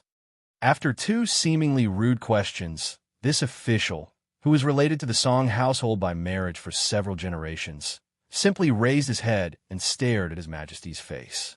He continued to ask, "I have one last question. The previous emperor had once bestowed the Song family with a red ink iron certificate, publicly promising that the Song family could share the world with the Jiang family of Dechu for generations to come. After this official publicly defied the emperor's edict, almost all the officials in the imperial court began to nod their heads vigorously. Their indignation was evident in their words and expressions. He took a step forward, not caring that he had just said one last question and that there would soon be a 4th question. He said righteously, "I would like to ask your majesty, could it be that your majesty was not born of the Jiang family of Dechu? Otherwise, how could you dare to go against the previous emperor?" If I remember correctly, with that red ink iron certificate, the descendants of the Song family could avoid death 4 times. At this time, no one was paying attention to whether the Secretary of State, Sun Shiji, had his eyes open or closed. Chapter 1733. The old man, sitting on the chair, gripped the edge of the chair with his withered hands, breathing with difficulty. Dechu's emperor, Xianxia, did not panic at all. With a half-smile, he said, "The red ink iron certificate bestowed by the previous emperor? Of course I remember, but you probably don't. Taizu once said that anyone who committed a great crime of rebellion would be executed." The official was stunned for a moment and then laughed out loud. He looked around, as if he had gone mad. How laughable, how laughable. In the long history of the Chu dynasty, there has never been an official who was given a certificate and executed. I didn't think that I would be so lucky to meet His Majesty, the emperor who has opened up a new era. The Hamlin scholar, who was known for his elegance, suddenly raised the jade tablet high up and smashed it viciously on the floor of the hall. It instantly shattered. His voice was like the mournful cry of a dragon and phoenix. The Hamlin scholar, who had frightened everyone, said clearly, "I don't want to be an official like this." Then, just as he turned to leave the hall, the old grand tutor, Sun Shiji, who was already at the end of his life, slapped the edge of the chair and shouted angrily, "What a scandal! Li Zhangji, even if you want to hang up your seal and resign, you should wait until the court session ends before you can leave the hall. Otherwise, you should go straight to the imperial prison yourself. There's no need for the Ministry of Justice to interrogate you." The Hamlin scholar froze on the spot and snorted heavily. Although he was not afraid, in the end, he did not walk out of the hall. Instead, he swaggered back to the ranks of the officials, with Li Xianxia taking the lead. The civil and military officials, who had always believed in hiding knives in their sleeves but had to maintain harmony on the surface, felt their backs straighten a little. The young female emperor's inexplicable madness began to seem a bit like a self-amusing joke. Yes, the court was full of civil and military officials. Behind them were so many powerful families that would rise again with the spring breeze, regardless of the rise and fall of the dynasties. As long as we are of the same breath and branch, do we really fear a young woman without the support of Xianxia? Furthermore, looking at the situation, the old Grand Tutor was only tolerating her crazy actions and did not support them. Xianxia shot a glance at the Hamlin Academy scholar, who looked like a victorious general on the battlefield.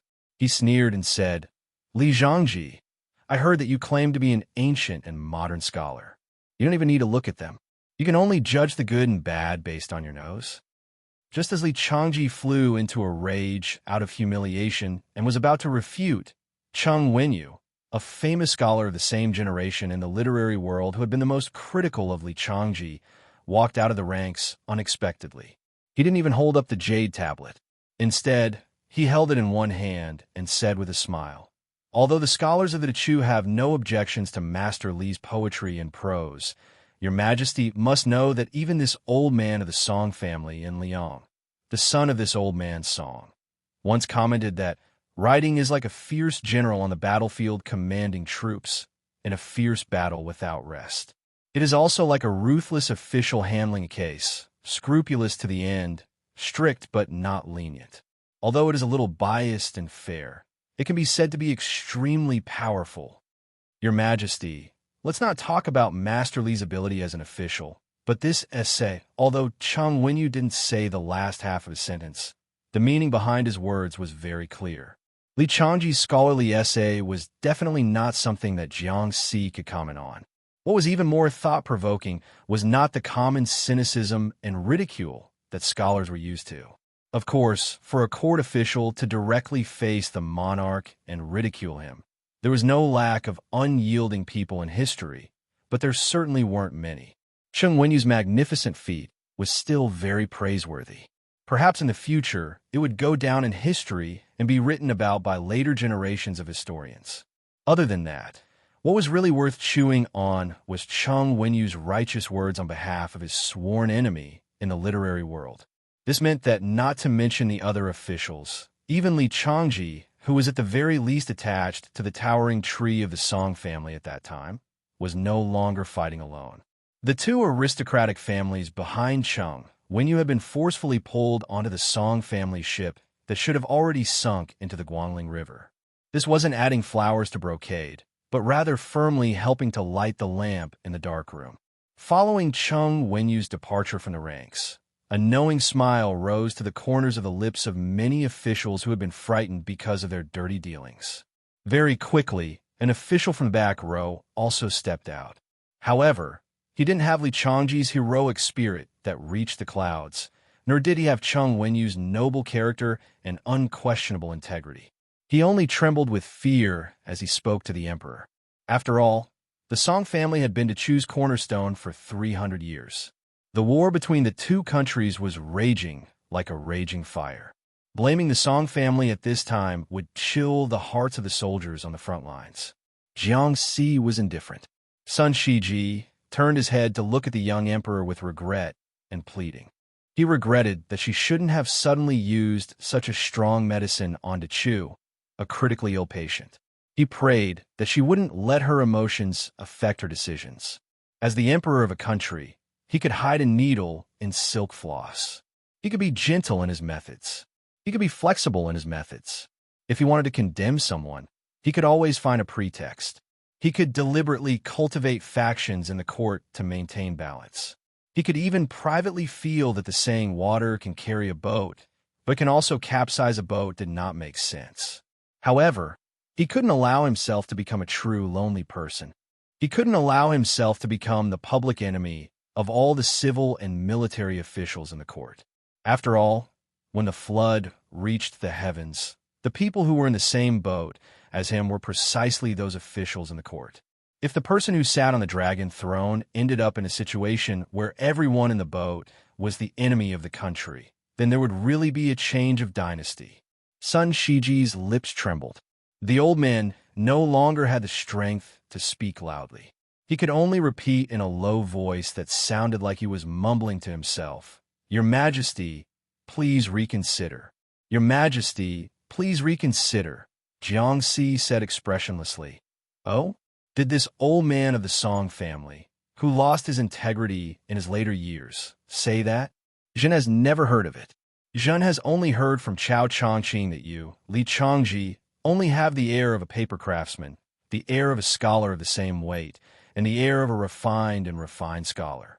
Li Chongji and Cheng Wenyu, these two literary giants of a Chu's scholarly world who could summon the wind and summon the rain, felt as if they were struck by lightning at the same time. They didn't know how to respond. Chao Chongqing. He had always been the person with the most detached status in Chu. Ever since he received the imperial edict to enter the palace and become a chess piece awaiting the imperial edict, he had been the most proud person in West Chu. When Limi lost him on the chessboard, Yi Baikue laughed and said, "If there's you on the Dechu battlefield, then there won't be me." Tang Jiahe, who was known as the omniscient master of miscellaneous studies, even told people that if there was something I didn't know, I should ask Chao Chongqing. When Dechu's mountains and rivers were intact, it was like this. After Dechu became West Chu, it was even more so. Suddenly, Song Jingde, the deputy general of the Imperial Guard in Dechu, who was born in a rich and powerful family, seemed to be talking to himself. He said in a low voice, "In this time of crisis, dare I ask where is Chao Chongqing?" When Sun Shiji, who was not paying attention to, heard this sentence, he slumped against the back of the chair. The old man closed his eyes. His breathing was weak. All the civil and military officials in the imperial court, those high-ranking officials, all sneered incessantly, while those officials in the back kept quiet out of fear. Xianxia wanted to say something, but hesitated. She was filled with anger, but she couldn't say anything. She suddenly walked down from the dragon chair, walked to the chair, squatted down, and gently held the old man's withered hand, which was trembling so powerlessly. Sun Shiji could no longer speak. He tried his best to open his eyes. In his eyes, there was only the pity and kindness of an elder looking at the younger generation. She wanted to say something. She wanted to say, "I'm sorry." But the old man used the last of his energy to shake his head slightly. The old man seemed to want to laugh and say to her, "You've already done very well. Don't feel guilty, don't feel guilty." In the Dachu dynasty, which was once the orthodox dynasty of the Central Plains, this old man who slowly closed his eyes seemed to be satisfied with his achievements at the age of 20. After 60 years of merits and demerits, honor and disgrace, there was nothing left to say. After the old man closed his eyes, his withered hand, which was covered in age spots and had no flesh, seemed to push this female emperor. It was as if he wanted to push her out of this smoke-filled imperial court, push her very far away, push her out of the northwestern frontier. When all the civil and military officials in the imperial court saw this scene, they all had complicated thoughts. There was a soft cough that sounded above everyone's heads. Other than Emperor Xianxia, who suddenly stood up and raised her head, no one else noticed. She saw a young man who had been sleeping on a beam sit up and smile at her. Originally, even if everyone on the boat was an enemy nation, she didn't feel wronged. She also didn't fear that they would reveal their true intentions. But for some reason, after seeing him, she felt that she had suffered a great grievance. She knew that she was unreasonable. In fact, she had always been much more unreasonable than him. But she just wanted to let him know that she felt wronged in front of him. She liked him, so she didn't want to reason with him. He liked her, so he had to reason with her. There was no reason to reason with this kind of reason. She shed tears, but her face also flushed red. She was somewhat embarrassed. Lowering her head wasn't enough. She even turned her head away, not daring to look at him. In the next moment, everyone was dumbstruck. It wasn't because of the emperor's strange actions. Instead, it was because a young man with a war blade at his waist floated down from above to land next to the emperor of Dechu. He gently placed one hand on her head and the other hand on the hilt of his blade. Facing all of them, facing the civil and military officials of Dechu inside and outside the great hall, he smiled and said, "Chao Changqing is not here, but I, Su Fengyan, am." Chapter 1734. In the main hall, the sound of a pin dropping could be heard. After Sun Shiji closed his eyes and passed away, Tang Shi became the most senior official in Dechu's court. This old man had always chosen to stand by and watch during the previous farce. The Huayin Tang family was not one of the 10 great clans of the spring and autumn period. They rose during the founding of Dechu, flourished during the golden age of Dechu, and declined during the last years of Dechu. It could be said that the Huayin Tang family was the one that truly shared weal and woe with the Jiang family of Dechu. After the fall of Dechu, no one from the Tang family entered the Liyang officialdom. After the restoration of West Chu, the Tang family was one of the first families to respond to Chao Changqing. Although everyone knew that Tang Shi and Sun Shiji did not have the same political views, it was a true dispute between gentlemen. They each had their own cliques, and there had never been any internal strife. Tang Shi was probably the first official to notice that Sun Shiji's light was about to be extinguished. At that time, Tang Shi did not feel happy at all. Instead, it was as if he had a bad neighbor who had quarreled with him for a lifetime but had never fought with him. The old man did not look at the emperor. He stared at the legendary young vassal king and asked calmly, "The king of Bailiang did not leave Dechu's capital yesterday? Did you come here today to kill people and obtain the merit of quelling the rebellion?" Without waiting for Su Fengyan to answer, the old man raised his arm and pointed at his head with a jade tablet. He smiled and said, "If that is the case, why don't you start with me, Tang Shi? Dechu's Huayin Tang is in charge of political affairs, secondary first rank. I think my head has some weight." Soon, a military official stepped forward. It was the burly man who had asked, "May I ask where Chao Changqing is?" He laughed loudly and said, "Everyone says that the king of Bailiang's martial arts are top-notch. Then, Dechu's military officials will start with me. Zhao Yunhao, I hope that the king of Bailiang will not despise me, Dechu's Zhenan general, for not having a prominent official position. Dechu could be destroyed, or it could be destroyed by the Liyang army. The only thing they couldn't do was to fall into the hands of the Su family again." Su Fengyan's hand pressed down on Jiang Ni's head, slightly increased in strength, indicating that she should not speak. He looked at the civil and military figures, one in front and one behind, and then raised his gaze to look even further into the distance. With a smile, he said, "Okay, Teacher Tang, Zhao Yunhao, this king will remember the two of you." Wait a moment. Two is too little. If this king wanted to kill them, he would kill them both. Then who would be willing to give up their heads as a gift? General Zhao was right. Chao Changqing wasn't in the capital, so they couldn't think of anyone who could stop this king from killing people. The Minister of Appointments, Gu Yang, Hanlin Academy scholar, Li Changji, Cheng Wenyu, Assistant Minister of Rights, Su Yang, why aren't you all standing out? Or are you saying that you found a way out and can't bear to die? If this king didn't remember wrongly, your families all had people who died for the country after the Battle of the Western Wall. Among the four, only the elderly Gu Yang walked out silently to Teacher Tang's side. The other three didn't move, especially Cheng Wenyu and Li Changji, the two great literary figures of the time. They were so scared that their faces were pale. Following old Minister Gu's resolute decision to die, the civil and military officials gradually moved from the left and right to the middle. There were people who were in their 30s, in their 40s, in their ears, and in their 70s. In the main hall, there were more than 50 high-ranking officials and dignitaries who were loved by the people. They were the pillars of Dechu's country. In the end, half of them chose to be loyal officials who would die without a doubt. The other half were naturally fence-sitters other than the strong wind and the strong grass, the heroic stupidity, the intelligent humility. At this moment, there was a clear distinction. Jiang and I turned her head away and didn't let him put his hand on her head. Su Fengnian didn't argue with her and didn't seem to have any intention of killing people in the main hall. He smiled and said, "My Bailion cavalry is going south to Guangling Road. Whether or not we're going to quell the rebellion depends on everyone's attitude. Your emperor is personally leading the troops at the front lines. The one standing beside this king right now is just a silly daughter who ran away from home. As long as you're willing to take a step back, this king will pretend that nothing happened. On the Western Wall battlefield, the West Chu emperor can continue to boost the morale of the army. You bunch of civil and military officials can continue to point out the country or find your own way out. How about it? If there's anyone who doesn't want to take a step back, this king will really go on a killing spree today and throw all your heads to Wu Zhongshuan or Su Gong.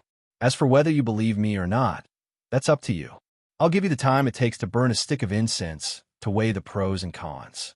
No, only the time it takes to burn a stick of incense. When he said the time it takes to burn a stick of incense, Su Fengnian casually glanced at the long imperial road outside the main hall. For some reason, he changed it to the time it takes to burn a stick of incense. Su Fengnian's thumb slowly pushed the knife out of its sheath an inch or so. The small bit of light was particularly dazzling. Su Fengnian continued, "It's not important whether the Chu has Jiang and I or not. As long as there's Xianxia on the Western Front, it's enough. Isn't that right?" Su Fengnian looked at Hamlin Academy scholar Li Changji, who didn't have a jade tablet in his hands, and emphasized, "Scholarly, isn't that right?" Li Changji, who no longer had his previous strength of character, nodded and said, "Yes, yes, yes. Your Highness is right." In the main hall, some of the officials who hadn't walked out of their ranks started to look at their colleagues. Some people started to softly persuade their family friends or relatives, using emotion and reason. Some people even secretly ran over and tried to pull back the officials standing in the middle of the main hall. At the same time, some people pretended not to see, some turned a deaf ear, and some even angrily rebuked. Only a few officials returned to their positions with faces full of shame. Seeing this scene, Su Fengnian, who had a calm expression, actually had mixed feelings. The Chu used to be the backbone of the Central Plains. Therefore, when the Chu fell, the Central Plains sank. One could only imagine how tragic the soul-stirring battle of the Western Wall was. When someone noticed that Su Fengnian's expression was becoming more and more serious, someone finally had a mental breakdown. Assistant Minister of Rights Su Yang, who had been secretly colluding with the Li Yang military, suddenly shivered. As if he suddenly had an epiphany, he quickly walked to the position behind Minister Tang and smiled flatteringly at Su Fengnian. "Your Highness, I am Su Yang from West Chu's Ministry of Rights. When will your Highness cavalry from the border arrive outside the capital of West Chu?" Instead of being dragged to the grave by a group of idiots, Su Yang, might as well choose the lesser of two evils. Although relying on the northern Liang would definitely cause him to suffer in the future, and it was far from being able to directly connect with General Liang, it was still better than not being able to see the sun outside the hall. The Chu's Assistant Minister of Rights kept saying West Chu. Su Fengnian clicked his tongue and said, "It seems that Assistant Minister Su's position is not too high, but you are the smartest person in this big house. It's a pity that you're only an assistant minister. If this king was the Li Yang emperor, he would let you be the Minister of Rights in charge of the imperial court."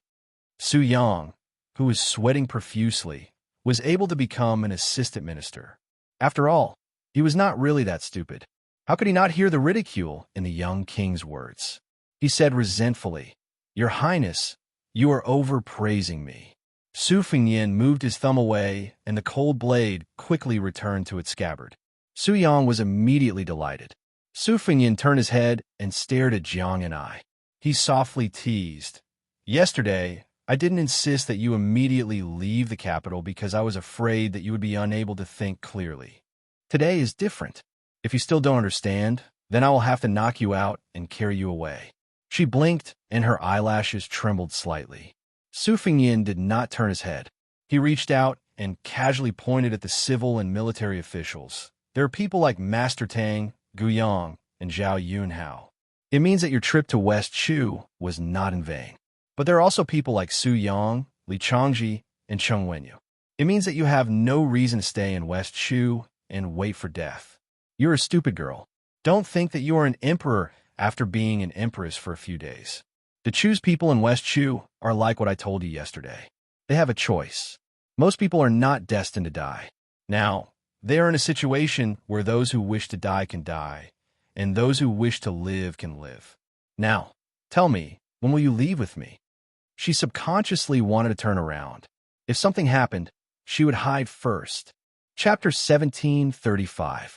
As a result, he stretched out his hands and pressed on her shoulders. He laughed angrily, still hiding.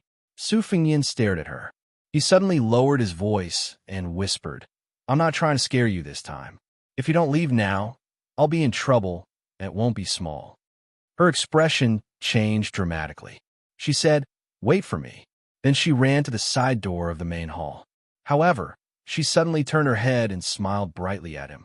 Two small dimples. Almost at the same time, Su Fengyan waved his sleeves. All the officials in the main hall felt a strong wind blowing in their faces. They retreated one after another and covered their faces with their sleeves. As a result, they were unable to witness the devastatingly beautiful scenery. Su Fengyan said to the figure who was running away with the dragon robe in his hands, "If it's just a pawn crossing the river, it doesn't matter if you take it or not. I could take it with me." She didn't even turn her head. She simply said two words, "copper coins." Su Fengyan didn't know whether to laugh or cry. He reminded her, "I'll wait for you at the Imperial City Gate. Other than the copper coins, don't forget to tame the great Liang Dragon Sparrow. It might be useful." After saying this, Su Fengyan swept out of the main hall and stopped directly outside the Imperial City Gate. The eunuch of the ceremony directorate was stunned for a moment. He hurriedly followed, tried to catch up with His Majesty. If he was unlucky, if there was really a life and death battle, then he would have to fight to the death with that opponent before she could reach him. The degree of danger might not be less than the time when he faced the human cat Han, Xianxia. The person who stopped him on the Imperial Road was Tantai Pingjing, who was talking happily at the city gate last night. After Hong Shixiang and Xie Guining gave up or lost their qualifications, she became the most qualified person in the world to enforce justice on behalf of the heavens. Last night, the only remaining Qi cultivator grandmaster in the world, the so-called supper she spoke of so casually, was the fate of West Shu. Originally, the remaining province in West Shu's capital city could still keep out a martial Dao grandmaster who had ascended to the Earth Immortal Realm. However, it could only stop one person. The reason why Su Fengyan was able to kill his way into the Imperial Palace from the southern gate of the capital was because of the West Shu Emperor Jiang Yan'ai. Her existence was extremely important. To be precise, it was Jiang Ni's indecision that allowed Su Fengyan to be able to leisurely stroll in the courtyard. However, if it was someone who harbored enmity towards West Shu and Jiang Yan'ai, even if it was Toba Bodhisattva or Dong Tai, then it wouldn't be difficult for them to enter the Imperial City.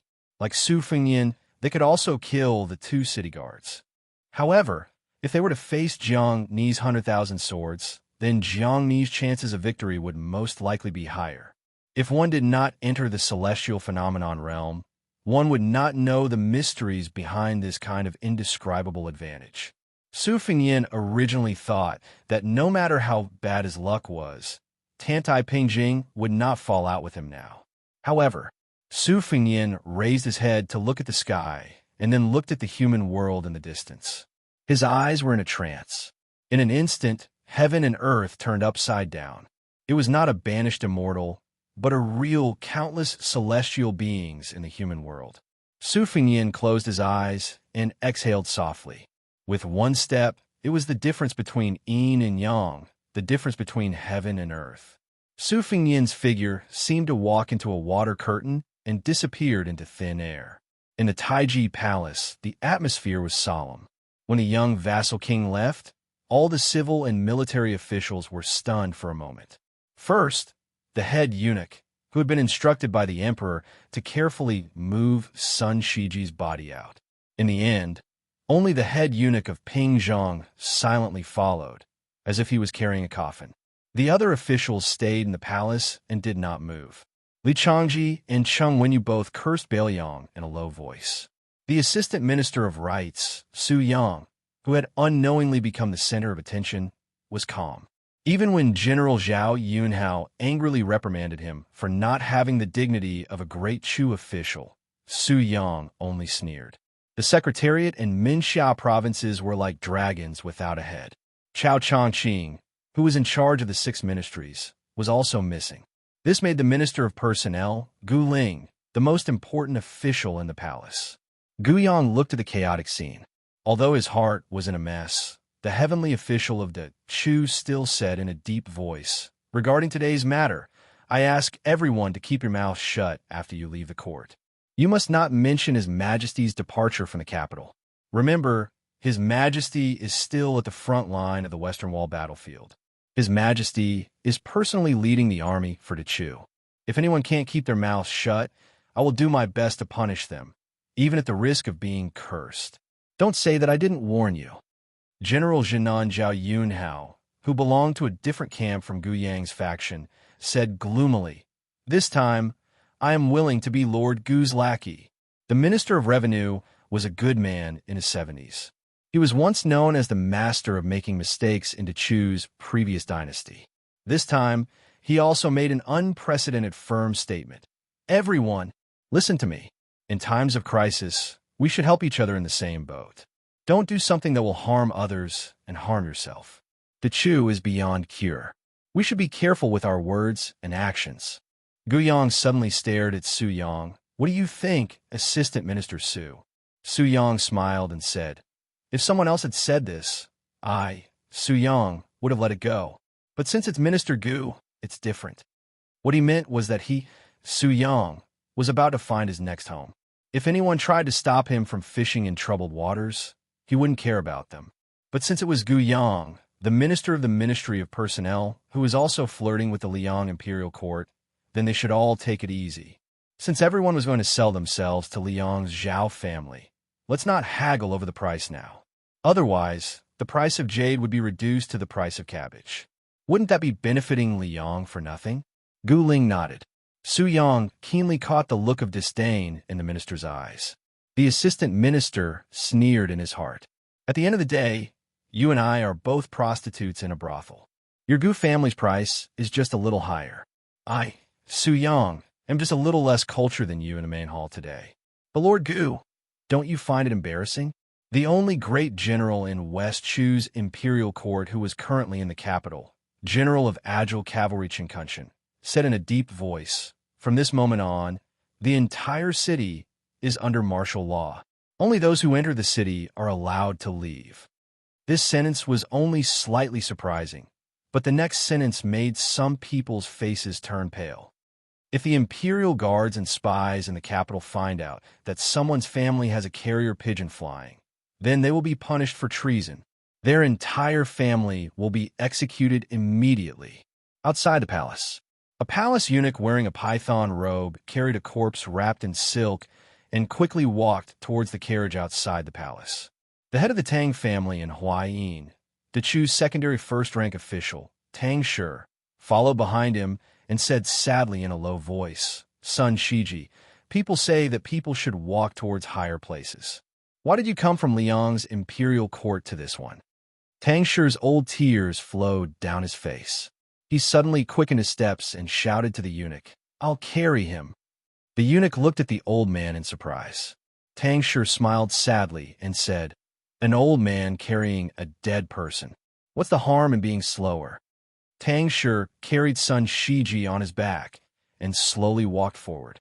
In the spring breeze of the city, a former Chu romantic named Sun Shiji silently returned to his roots on the back of an old man called Tang Shi. The imperial court slowly dispersed. Above everyone's heads, a bright sword light rose from the imperial palace and landed outside the gates of the imperial palace. Jiang Yan'ai, who was standing on the sword, looked around blankly. Why couldn't she find him? And she couldn't feel any chi activity at all. She tried to calm herself down and closed her eyes. The lake of swords instantly flew out in all directions of the capital. The 100,000 flying swords were like a giant lotus flower blooming in Guangling Road. Jiang and I began to use the sword wills in the world to connect with heaven and earth to determine Su Fingyan's approximate whereabouts. She prayed silently in her heart. "You must wait for me." She suddenly opened her eyes. There was shock, doubt, panic, and fear. Her sword heart was clear, telling her that Su Fingyan was actually nearby. She began to ride the thousands of flying swords back to the imperial palace.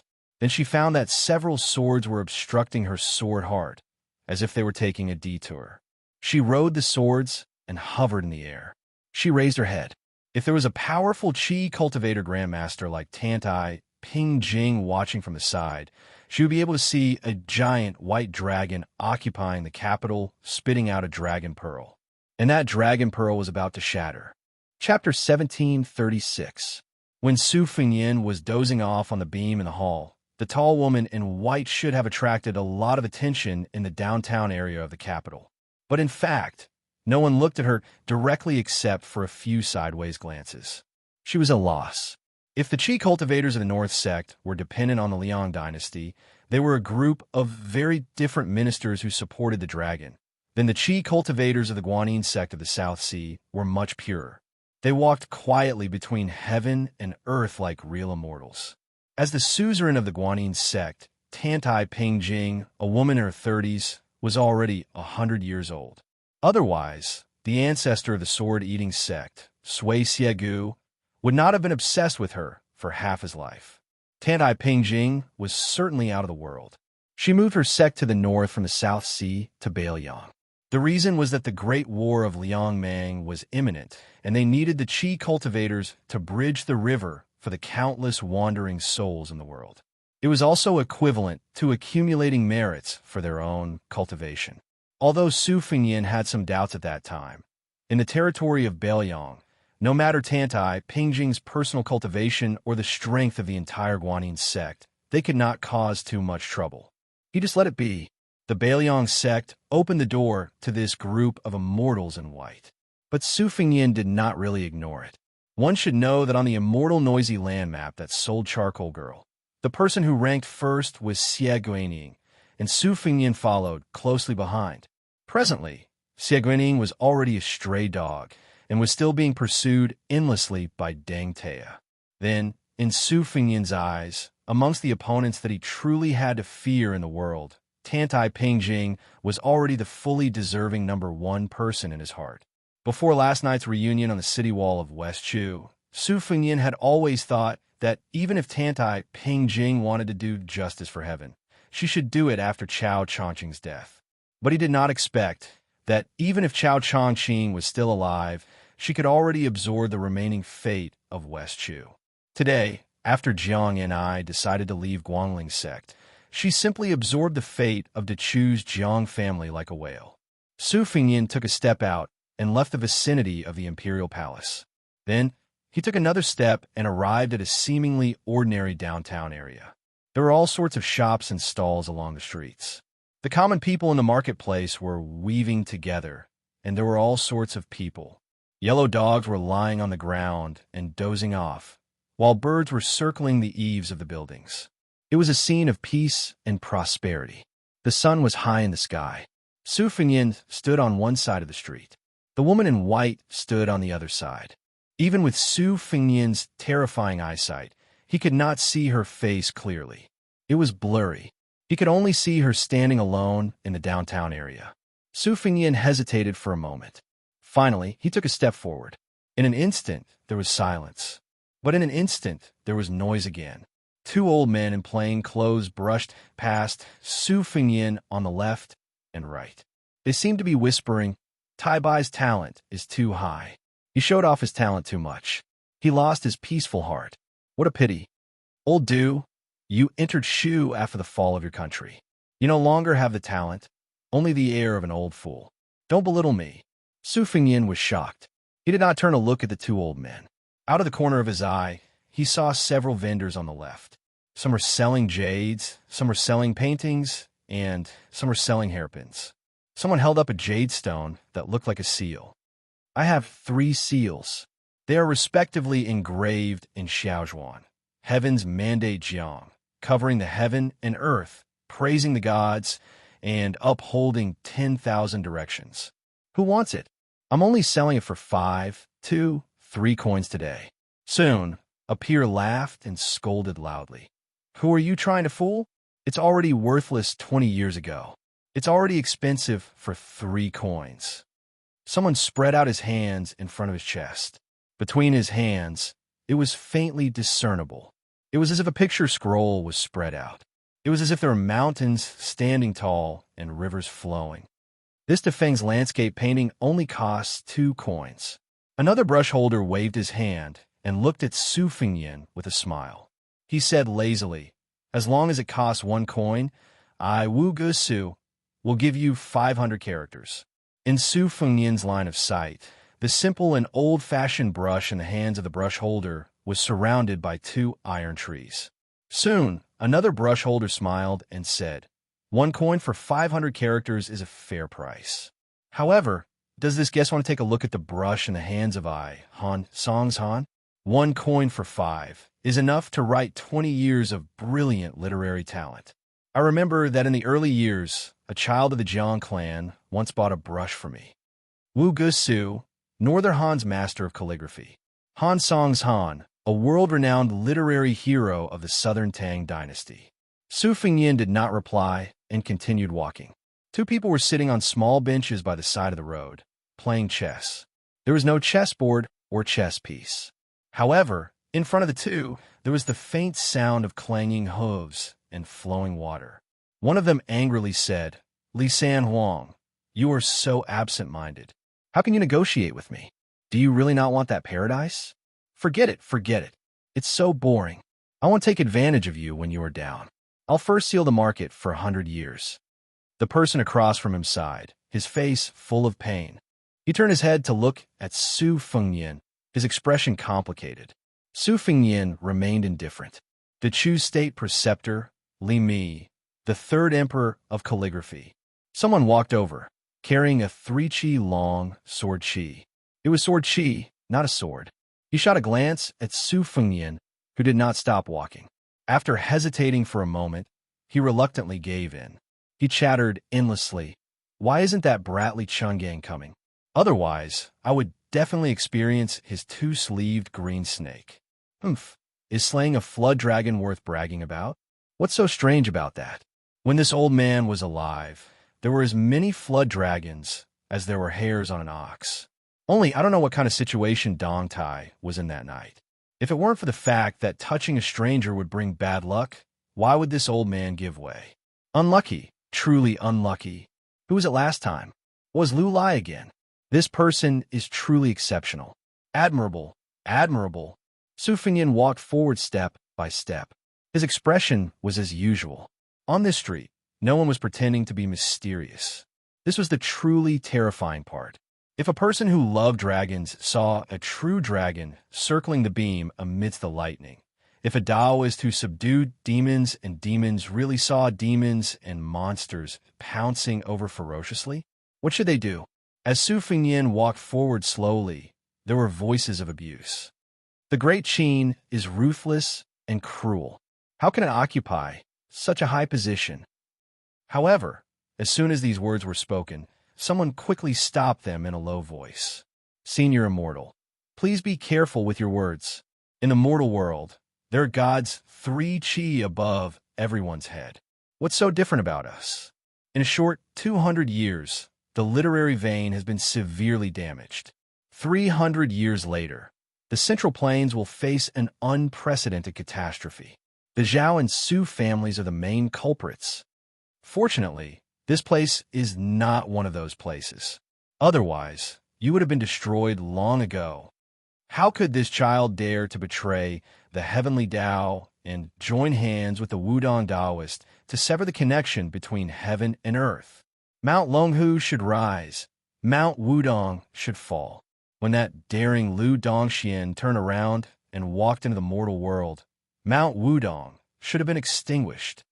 Amidst the curses of the crowd, the oriole chirped like a phoenix and the dog roared like a python. Su Fengyan held his breath and tried his best not to let his chaotic chi dissipate. Therefore, every step he took was extremely difficult and painful. He was like a weak child walking alone in a canyon. Gusts of strong wind blew past. Su Fengyan's lips curled into a cold smile. You want to use this to reduce the fate of Bailiang? The so-called tails and tails should be the copper and silver tails, unique to the immortals in the heavens. It's probably similar to the fortune-telling of people in the mortal world. If I can't resist the temptation and choose to stop and buy today, the Su family in Bailiang will definitely be poor. When Su Fengyan reached the middle of the street, two people finally showed him a kind smile. A monk and a monk sat cross-legged facing each other across the street. Unlike the peddlers and pedestrians, both of them sat on the steps as if they were sitting on lotus platforms. Although they were not acquaintances of Su Fengyan, they both smiled and nodded at him. One of them was compassionate, the other natural. Su Fengyan also nodded and returned the greeting. An angry shout was heard. It was directed at the old monk. "Old bald donkey, how dare you destroy the fate of the Central Plains? How dare you come to the east?" The old monk smiled but didn't say anything and disappeared. Three people who looked like soldiers in armor were patrolling the street. When they saw Su Fengyan, they hesitated for a moment, but still respectfully made way for him. At the end of the street, Tantai Ping still stood in the same place. Su Fengyan finally noticed the struggling and painful expression on her face. Her eyes slowly turned silver and became colder and more ruthless. A dazzling light bloomed in her heart like a bright moon hanging in the sea. Su Fengyan frowned. She saw through the body of the possessor and understood the state of the carefree. Around the heart, moon shone brightly. This was one of the signs of Taoism recorded in the rare ancient books of Taoism. He remembered that Miss He had told him that Huang Sanjia had said before his death that since the beginning of the world, Buddhism had taken advantage of the ascension in the past 1,000 years. When a scholar proposed the idea of upholding justice and extinguishing human desires in the future, it would be much easier for Confucianism to become a saint. It was like having a shortcut to the end of the world. It was just like the Buddhists becoming Buddha on the spot. They could reach the sky in one step, but the price was the imperceptible influence of the people's hearts. It was a stupid thing to lose a watermelon after picking up a sesame seed. It was the great sorrow of the sun has set in the west, and the moon does not rise in the sea. Su Fengyan angrily scolded, "Tantai Ping Ping, after seeing such a ridiculous scene, why don't you wake up? How is this world different from our world? Why are people like Gao Shulu, Lu Songtao, and Li Chungang unwilling to ascend after Lu Dongxian?" As soon as Su Fengyan's words were spoken, it was very strange. The previously clamorous street that was filled with curses was suddenly deathly silent. Afterwards, there were only a few scattered words of reprimand, such as audacious mortal and treacherous. Chapter 1737. Su Fengyan looked around and sneered. "What do you mean by banished immortals? What do you mean by fate? In the end, when I come back to you, isn't it all about seniority? If you go to the mortal world, I guess there are two situations. If you're unlucky, you will be banished to a remote place in the mortal world, right? Then if you're lucky, you will be sent to the battlefield to fish for military exploits? Is the so-called immortals fishing for the fate of the mortal world different from the merchants in the mortal world who do business and accumulate copper coins? Of course, I guess immortals are still free and unfettered. They have a fairyland as their mansion and live forever to watch the liveliness of the mortal world. If they become a real superior in the immortal world, most of them will get it done once and for all. But I'm very curious. Will those who have made great contributions to the Tao of Heaven and the mortal world also have unrewarded achievements here? Could it be that there are also official promotions and demotions in this place? Will there be immortals who pretend to be powerful? For a moment, no one answered. Su Fengyan's body began to shake, like a rootless duckweed in the strong wind in the sky. A voice that was neither light nor heavy but extremely majestic sounded. The voice was more like a woman's voice from the south. Su Fengyan turned his head and saw her sitting on the roof. She was wearing a phoenix coronet and a robe, solemn and glorious. On her shoulder stood a red sparrow, and in its mouth was a snow-white little flood dragon. With her appearance, the whole street shook violently. The shaking became more and more intense and showed no signs of stopping. The movement came from a tall building, but Su Fengyin couldn't see the scene of the building at all, even if the window was open and he knew that someone was there. After the violent shaking that seemed to turn the world upside down, it instantly calmed down and stabilized. A middle-aged man in a yellow dragon robe stood beside Tantai Pingjing. Behind him, there was a magnificent scene of the rising sun. Su Fengyin walked all the way. The appearance and clothes of the people in his eyes were extremely ordinary. Only this person and the woman were different from ordinary people. The middle-aged man in the dragon robe should be the culprit who had dragged Su Fengyin into this heavenly earth. However, he looked at Su Fengyin and said with a smile, "There are indeed many unbearable things in the heavens that you speak of. However, the myriad of sceneries in the heavens is definitely not something that a mortal body like yours can use to know the autumn of the world with a single leaf. The cycle of the heavenly Tao is not as unscrupulous as you think. When you return," Su Fengyin wanted to open his mouth and curse, but he couldn't even open his mouth to speak. However, a shout suddenly rang out from the north, revealing Su Fengyin's thoughts. "Shut up." The middle-aged man dismissed it with a smile, seemingly helpless. The woman on the roof pursed her lips and smiled. She teased, "You northerner, the kid on the street, doesn't even want to acknowledge his ancestors, and you're still speaking up for him?" He was really protective of his children. "Su Zhao's matter. You've already angered the public." That deep voice could be heard clearly from tens of thousands of miles away as it mocked. "Bitch, go and give birth to your baby. You've been pregnant since I was in the Great Qin Empire, and you still haven't given birth. Aren't you ashamed?" After hearing this sentence, Su Fengyin felt very satisfied. It was indeed my true body. She stood up and said angrily, "You northerner, do you really think the heavenly Tao won't collapse because of the collapse of etiquette and music in the human world? Even immortals in the human world know the simple truth that a 1,000-mile dike can be destroyed by an ant's nest." The voice sounded again, extremely domineering. "Then let's destroy it. When the time comes, I'll mend the sky by myself. I'm an indomitable man, and a bitch like you can just watch the show. I guarantee that nothing will happen to you." In her anger, she was about to break the rules from the south to the north. The middle-aged man in the dragon robe sighed. Obviously, he was used to the confrontation between the two great gods. Dong dong dong. The sound was like the beating of drums on a battlefield, approaching from the north to the south. As a result, the woman on the roof suddenly calmed down. The middle-aged man with a genial expression narrowed his eyes, and a trace of anger appeared on his face. The tall building that had caused the commotion earlier shook again. Then, the uninvited guest sneered. "Which bastard said that Great Qin is tyrannical? Do you really think that you can't be dealt with just because you're hiding in the east?" Someone on the street suddenly burst with golden light, and then there were signs of the golden light exploding. He fell to his knees with a plop, and the ceiling was peeled off. The middle-aged man in the dragon robe waved his sleeve, and the person on the street disappeared. He then raised his head and said angrily, "Great Emperor Zhenwu." His thunderous voice sounded from the tall building. "You're not convinced? Why don't we take off our skins and find a quiet place to fight? If you're not confident, then call that bitch along. In any case, the two of you have been flirting with each other for almost 1,000 years. I even suspect that the thing in her stomach." At this moment, someone interrupted this guy's nonsense. "That's enough. 300 years later, the Central Plains will be in turmoil, and 9 out of 10 houses will be empty. She's doing it according to reason. It's one thing that you can't bear to see the world fall apart, but it has always been a part of the heavenly Tao." The original person snorted coldly. "It's not that I can't bear to see the rise and fall of dynasties.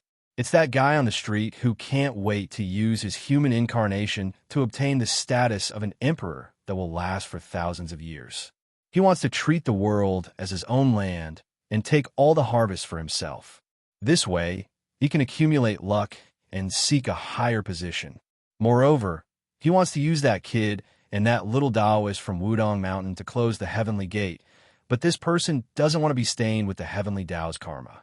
Xie Guaning is just a smokescreen. He's actually that guy called Chunji Bao. There's no such thing in the world, and there's no such thing in heaven. He wants to scheme against me. How can I not beat him until he's looking for his teeth on the ground?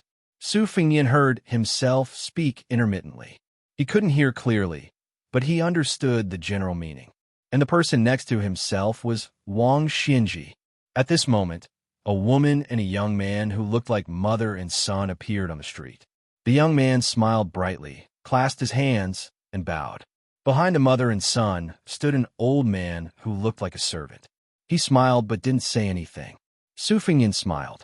He didn't recognize the woman, but the old man was Han Xianxia. The young man was the illegitimate son of the late Emperor Liang, Zhao Kai. The knot in the human heart can be untied in heaven. At that moment, Su Fengnian's eyes suddenly turned red. He began to turn his head and search. A voice sounded in his mind. Don't look. You won't be able to find them. Except for your elder sister, Su Jihu, your parents will become the last group of banished immortals in heaven in the future, falling on the human world like rain. At that time, you can open your eyes wide and look at the magnificent scene of thousands of banished immortals falling on the human world together. It's a great spectacle. As for whether you can see your parents among them, it'll depend on your luck. Don't worry. With my plan, the two of them will be married in every life. Even if they can't be born in the same year, month, and day in every life, it won't be too far off. As for whether they'll share riches or hardships together, I don't care, nor can I. This Tantai Pingjing is a human chess piece of that dragon robe man on the street, specifically used to deal with you. But since I was able to come here, it's a different matter. Although she's fine today, you still have to be careful in the future. That's Su Xiao. When he came to my place, the first thing he did when he saw me was call me son. Motherf asterisk her. Su Fengnian, who wanted to hold his belly in laughter, pretended not to hear the profanities that followed. The entire street was in an uproar. Even Wang Xinji in the tall building let out a cry of surprise. A blurry figure vaguely appeared at the window. Su Fengnian's heart trembled. In the next moment, he couldn't help himself. His eyes were suffused with an extremely pure golden color. Great Emperor Zhenwu. But Su Fengnian's mind was still very clear.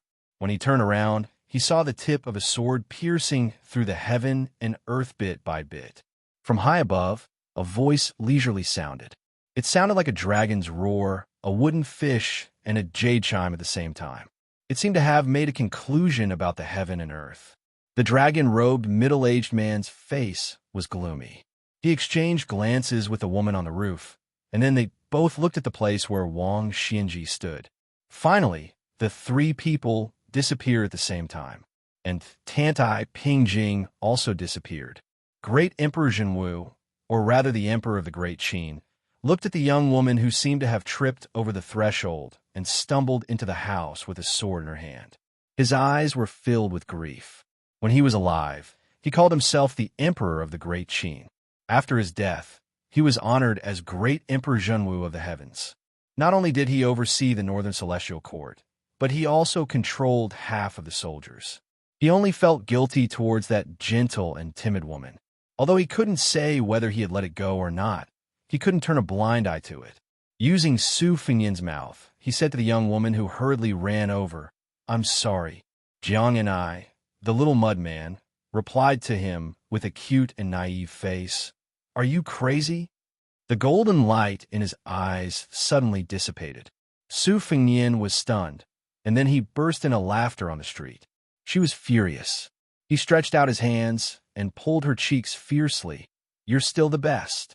She, who had gone through thousands of hardships to break the dragon pearl and enter this place, was about to get angry. His body swayed and was about to fall. On the battlefield near the Melon Island, the great snow dragon cavalry had absorbed more than 500 West Shu scholars and began to return north. A sword light chilled 30 provinces under the sky. A young woman carrying a red sandalwood sword box supported the young lord and jumped down for the great Liang dragon sparrow together, standing on the side of the cavalry. The cavalry stopped abruptly. When the long sword returned to its sheath, a certain old soldier of the Sioux family who had experienced the war of the spring and autumn period suddenly woke up after seeing this scene. He quickly turned over and dismounted, roaring loudly, "Great Snow Dragon Cavalry! Greetings to the consort of the King of Bailiang." The few voices that greeted His Majesty the Emperor were completely drowned out by the loud voices that greeted the King of Bailiang's consort. Jiang and I was so scared that she directly hid behind Su Fengyan. But perhaps even Su Fengyan himself didn't expect that the timid little mud man behind him would soon beat the drums on the city wall of North Jibei City and personally send off the Bailiang cavalry.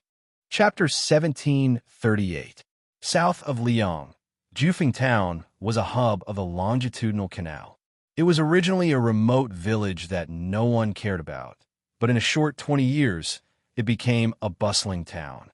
It had everything that one could wish for, and did not lose out to the famous towns of Jiangnan. A green-robed Confucian scholar entered Jufeng Town with a small bag on his back. He did not stand out in the crowded town. Now, there was a saying in Jufeng Town: the people returning to the north were cowards, the people going south were the nobles. Because recently, the sound of horse hooves could be heard near Jufeng Town. There were large groups of cavalry going south to reinforce Guangling Road. It was said that the situation was about to be settled. The important people in the imperial court, especially the important people in the military, were all trying their best to send their children and grandchildren into the army going south.